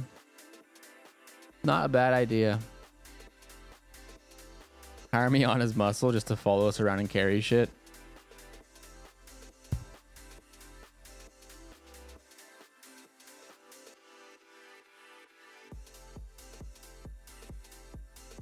Is your work schedule pretty consistent with boundaries, or does it bleed into your time? I mean, I have a lot of free time. I mean, a lot of my work schedule is whatever I make it. But, I mean, I am on call, basically, 24/7 on retainer. Like, the amount of times that I've hopped on a plane with Hassan with 12-hour notice, like, I mean, you guys know. Happened many times.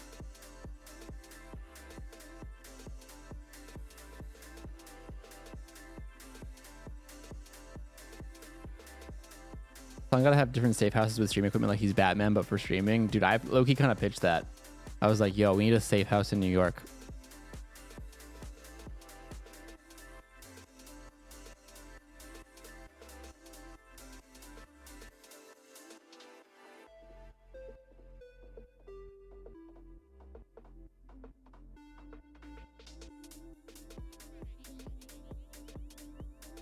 What do you mean, bro? Streams 3 times a week? I don't. But I will, starting soon.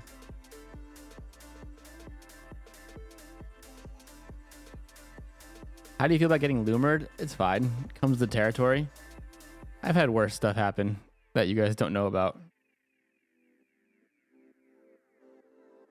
And will not know about.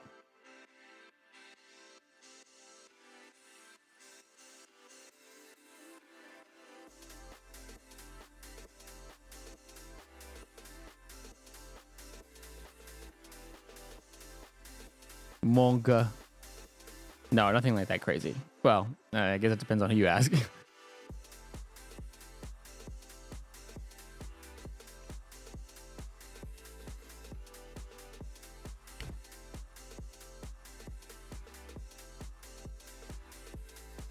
That reminds me, I need to order food, y'all. I'm hungry.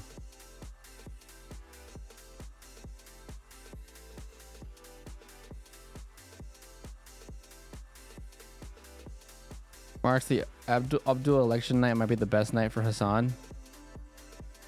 I mean, they've all been pretty hype, but I agree.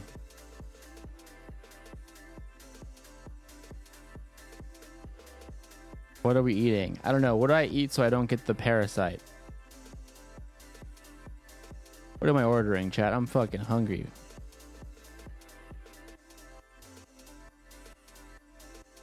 Taco Bell.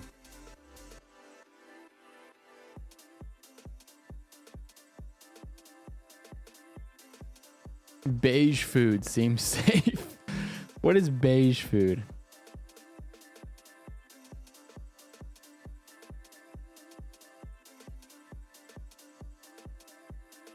Chinese food? Low-key? Okay. Oh my god. I actually... Low-key, I've been craving American Chinese food. Like... I feel like LA doesn't have that. I mean, we have like Panda Express, obviously, but I like... Della Common, thank you for the 2 months. I think like... Obviously, like I know like Chinese food, like actual Chinese food. And I have that like, you know, somewhat regularly. But I've been craving like fucking... American orange chicken ass Chinese food. Anybody know any good spots in LA?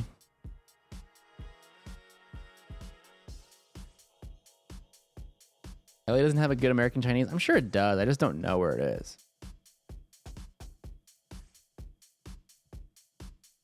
Borgore.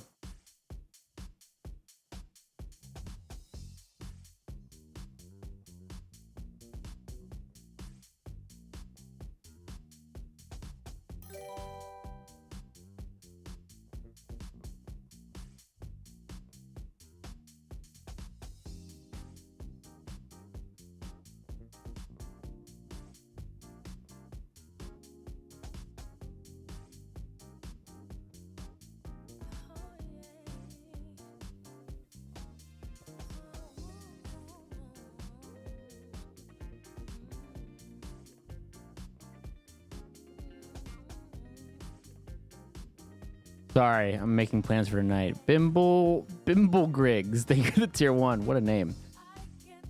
Yeah, I need like some fucking mall food court Chinese food. Right? Like it's been too long since I've had that.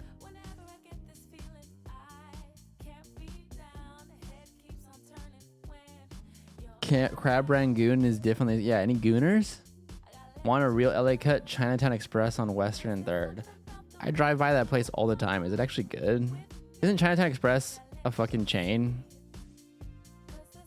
There's just no way that place is good, right? It looks like a shithole. No offense.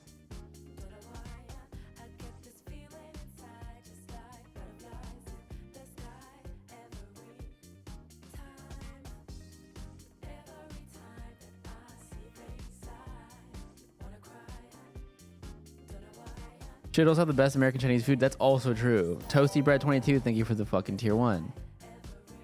That's how you know it's good? Yeah, I guess you're right.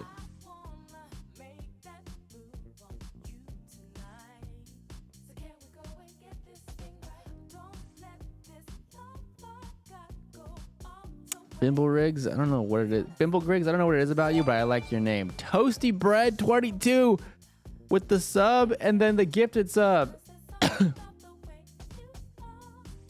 5 gifted.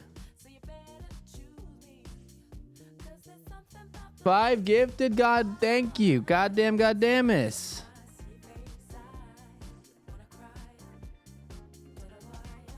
I'm ordering Chinese food. All right, I'm gonna start naming places, and you just tell me. Mao's Kitchen. See, I hate ghost kitchens. Who's with me? Wait, Mao's Kitchen's real. And it looks good. I'm gonna order from Mao's Kitchen. We gotta do Mao, right? Tallow Pally, thank you for the sub. Oh my god, chat's moving so fast. Chill with I said the word Mao and you guys all lit up. Thank you for the 8 months. My Bourbon Pod, thank you for the 8 months. Welcome. Every time I'm on like Postmates or something, I look at a place and before I order from it, I always check to see if the location's real because I ain't ordering from no ghost ass kitchen, dude. I don't like ghosts. No, sir. This looks kind of like ass though, I'm not gonna lie. Why do I want this? It's kind of expensive too. Comrades, chill out. Jesus Christ.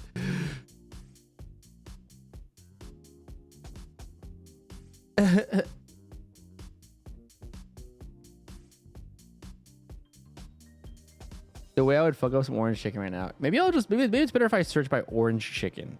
Because it's like that kind of like filters out places. We got Mao's Kitchen. Is Mao's Kitchen new? We got 101 Asian Kitchen. We got Tao. We got her. No, that's not. Formosa Chinese Cafe.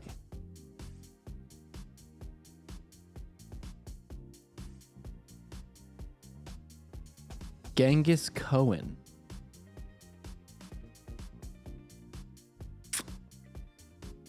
Kung Pao Bistro. Sounds like a ghost kitchen.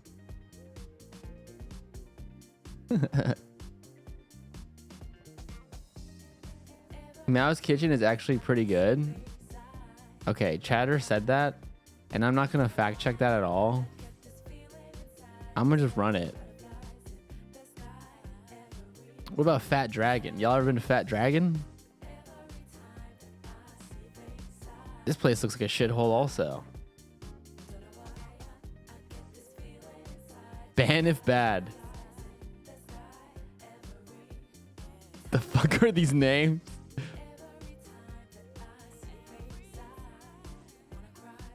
Dragging my fat.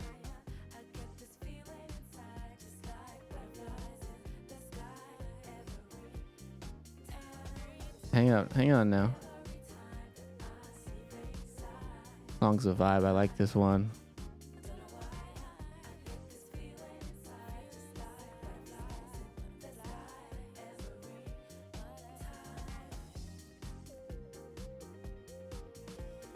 This place looks good. This place looks pretty good. It's 50 minutes away though? Hell no. What are we doing? Have you guys ever heard of Panda Express?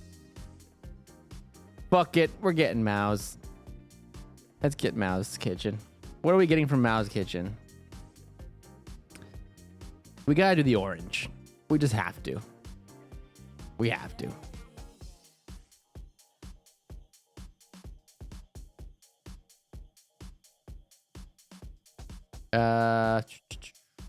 What else? What else? Lo mein. Some noodles. Does sound good right now. Bok choy over chow fun. Fresh vegetables over lo mein. That does look good. That does look good. What? Okay, what protein are we getting in the lo mein?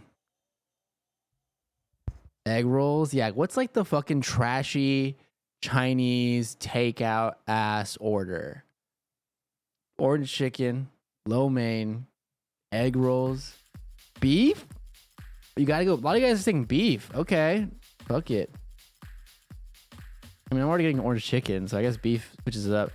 Crab rangoons, broccoli beef. Oh, I do love broccoli beef. But we're already getting beef lo mein. It's fine.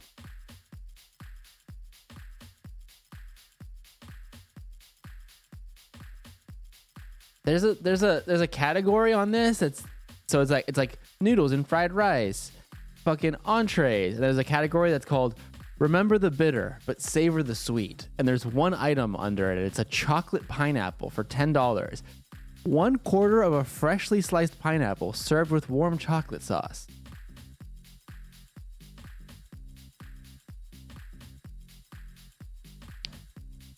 Remember.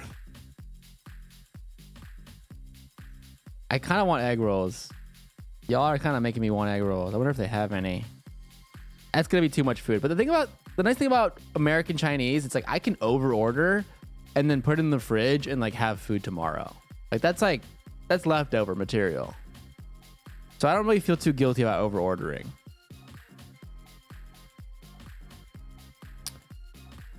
A new start. Wait. Mao's Kitchen has instead of appetizers, their appetizer category is literally called a new start. A new start. Do you think there's no way, dude? I have to show you guys this. I'm not even making this up.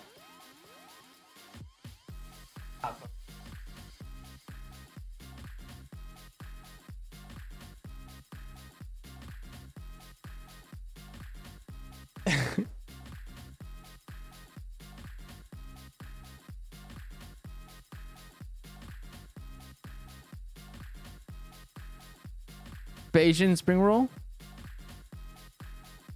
I gotta get the Beijing spring roll, obviously.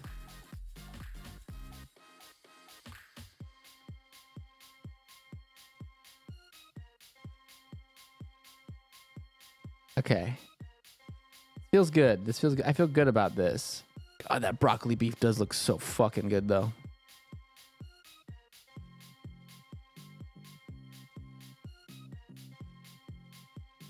Okay, now I'm just getting this. That's enough. That's enough. We're getting too many things. That's enough.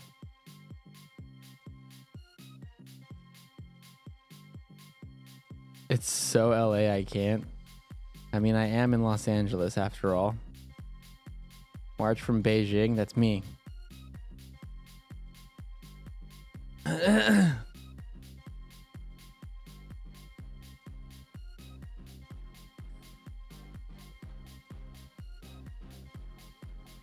I did not get the pineapple.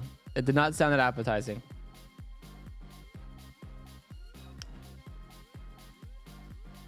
I wasn't really feeling the pineapple. And I'm a pretty adventurous eater. It just didn't sound that good.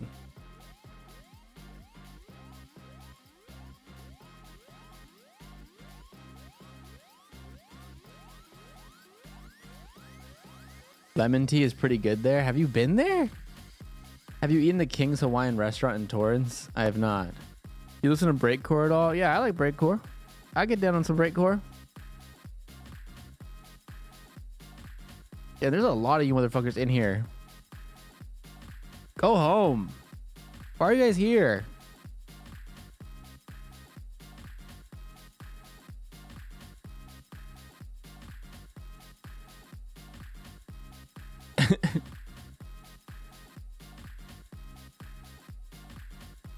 I now want to go to LA just for Mao's Kitchen. I put Mao's Kitchen on the map. They should be giving me free fucking orange chicken for life. Been a rough week without Will or Hassan. Yeah, I fucked up, honestly. I should have been going live every day just farming the refugees. Giving you guys a home. Giving you guys a homeless shelter. But alas, I didn't feel like it.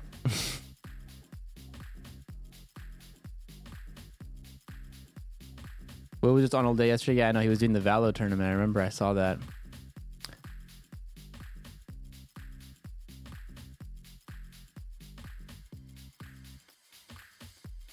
You should have. I haven't had shit to watch. Yeah. I thought about it. I was just been busy. I mean, dude, I'm not even kidding. The fucking tour takes up so much of my time.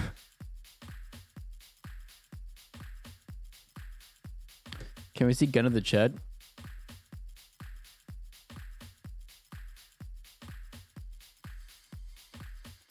He's just under the bed chilling. He just loves to chill under the bed. He's a cave dweller. Dogs are cave dwelling animals, and he doesn't have a cage. I don't have a kennel for him. He just like goes under the bed and like chills. It's like his little like cave. And it's also, I think, cooler down there.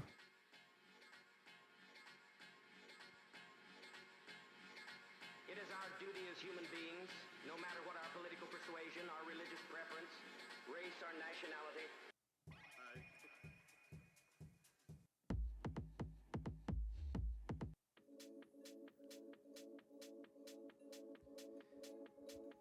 That's peak cat behavior on the low. No, Gunner is very cat coded, straight up.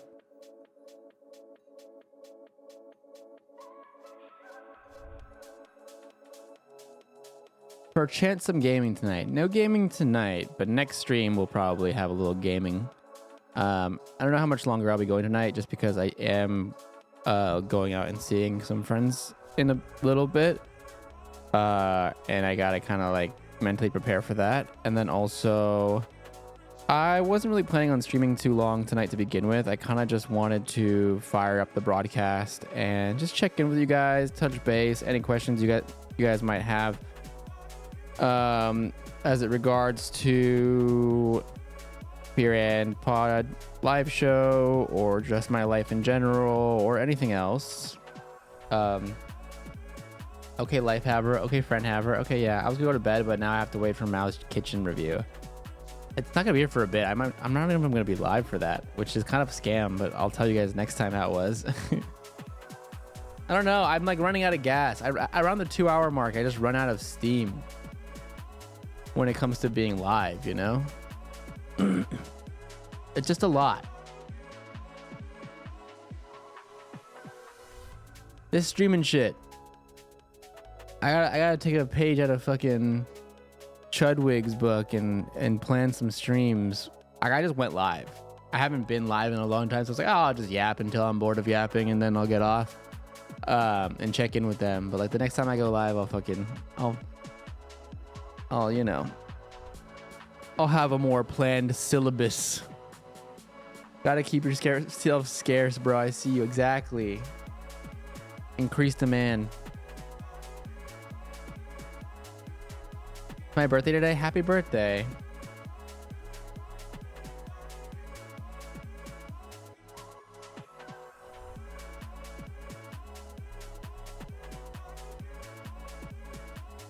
Cover politics. Yeah, tomorrow I'll be doing politics. Of course. As I always do at 11 a.m. at my normal time.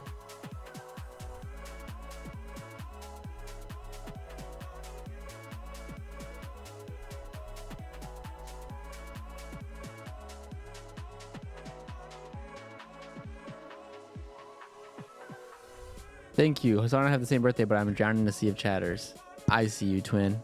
What up, twin? Hey, Basketball Jones. Real G's moving silence like lasagna. Not the AI ads. You don't like the AI ads that I play on my stream. We're pro AI over here at the March broadcast. It's a joke. It's a joke. It's a joke. It's a joke. It's a joke.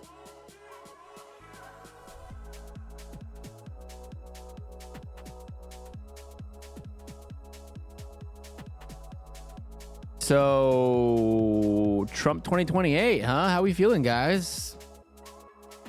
How we feeling?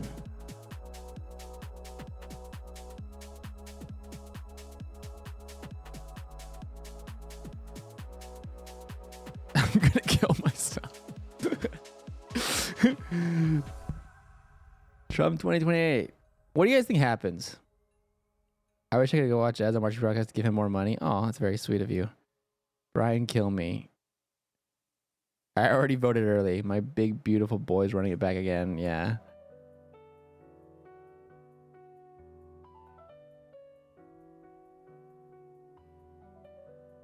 Like, no joke. If you can do that, someone get Mamdani on the board. I mean, Low Kirk, I would be down for a Mamdani versus Trump 2028 run. Like, where we just say, fuck the Constitution. I'm down. Run it. Why not? Okay, so everybody, if you'll allow me,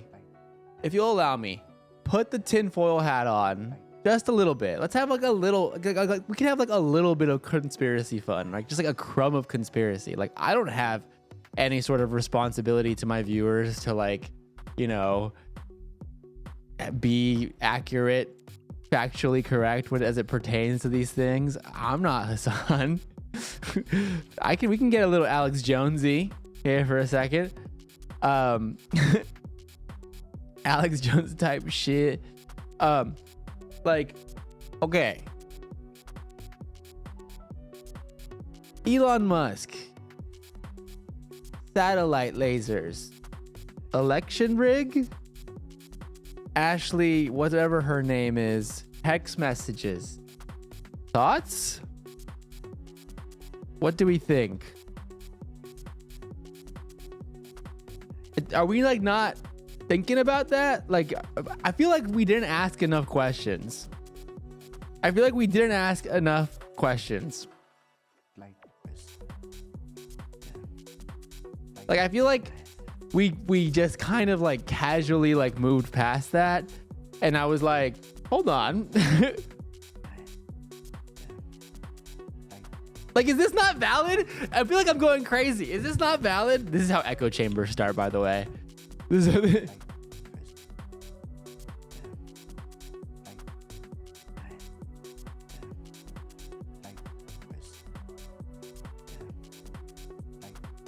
type shit. Okay.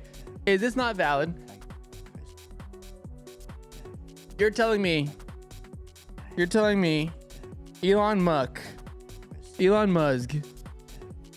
on election day is like 2 hours before the election gets called. He's like, I already know who's gonna win. And love. I already know who's gonna win.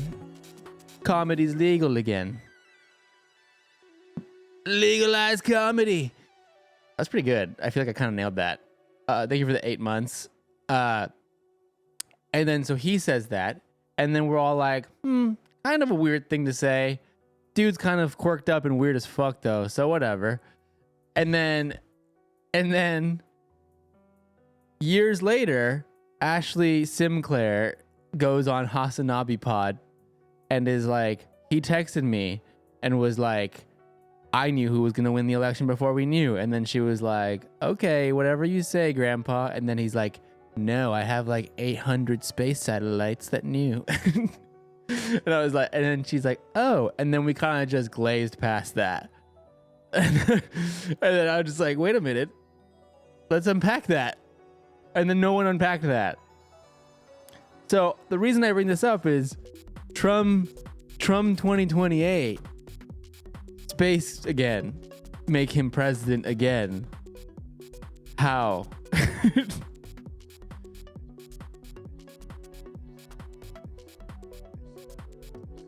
So like, I feel like I'm taking crazy pills. Am I alone in this? Like, is no one else? I feel like we're not asking enough questions. I'm simply asking questions.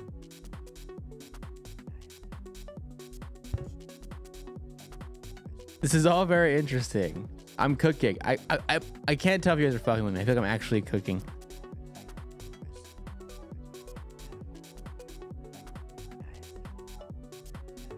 Listen and learn. A schizophrenic is talking. He used the lasers to make you vote for Trump. What was he implying? I just want to know what he was implying. I just don't see a role. I just don't see how satellites could play a role in fixing the count. And I don't know how computers work, but I use one every single day. Okay, there are things beyond our comprehension.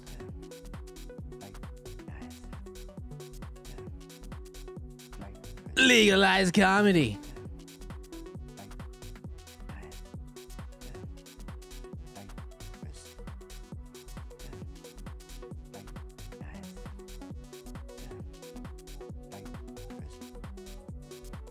He was implying that they used Starlink to hack the election. Yeah, how does that work? And how do we know that didn't happen? Oh my god, I'm doing Blue Anon. I'm doing fucking Blue Anon, dude. I'm Blue MAGA.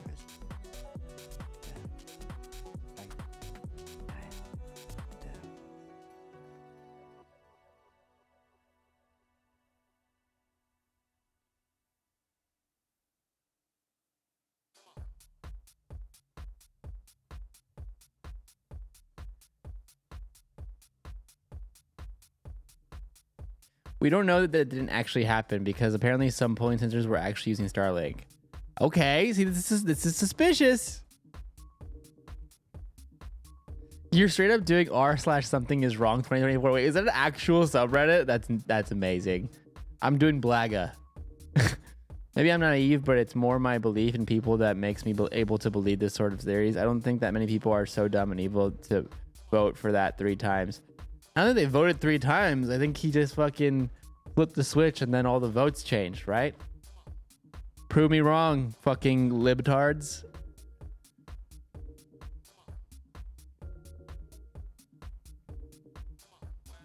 It doesn't. Elections are tabulated at the county level with teams of election judges and randomly validated from time to time. It's not possible unless there's a massive hundreds of thousands of people conspiracy where bipartisan election judges and election administrators all agree to not flag any fucked shit taking place. Okay. Okay. Fine. Nerds ruining everything.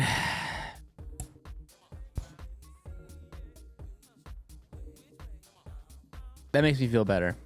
All right, fuck it. Let's run Mamdani. Do it. Let's do it.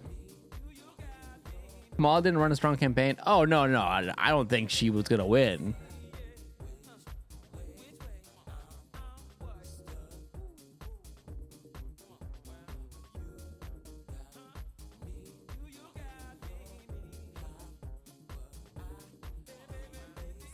Ostonox is an unaffiliated group of people. It's like Antifa.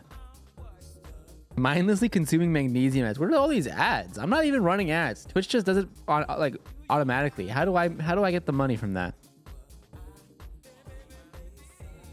More of an issue that was glossed over, I think, was that they changed laws of how to get Dem off voter rolls, specifically making it possible for anyone to challenge other people's voter registration. I see. Hassan is 35 now. He could run and win. Would you be a cabinet member? I don't think he'd. I don't know if he'd win. Not because I wouldn't want him to, but because I think people are stupid. Let alone he would never run.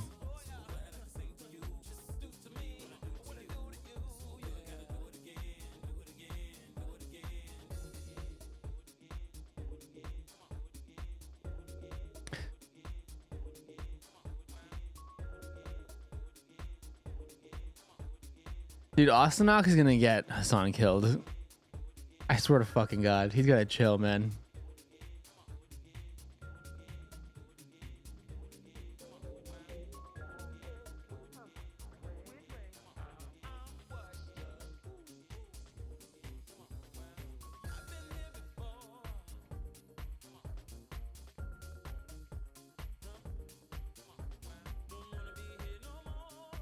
PNC would just stack the nominations against him like they're trying to do against the possible AOC run. Right. So Zoran can't run for prezi. I'm 99% sure. Yeah, and Trump can't run a 4th term because he did win 3 times. That election was stolen. You heard it here first. Okay? Nothing matters anymore. Where have you been? This shit don't matter anymore. Crime is legal. Crime is fucking legal.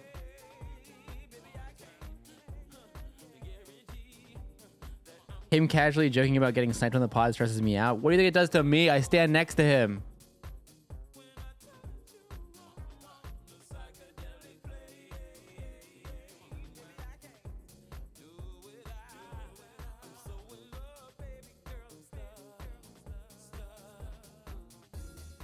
So you're saying there's a chance? Yeah.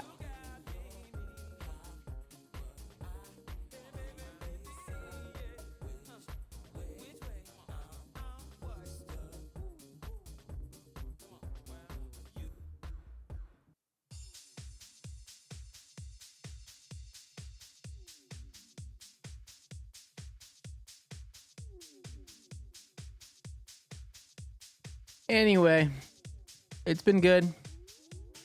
It's been a good fucking yap sesh, y'all. My Chinese food is on the way. I'm gonna get ready to go out and see some homies. And I love you. I appreciate you. Thank you for watching. Thank you for all the support. Thank you for the subs. And thank you for hanging out.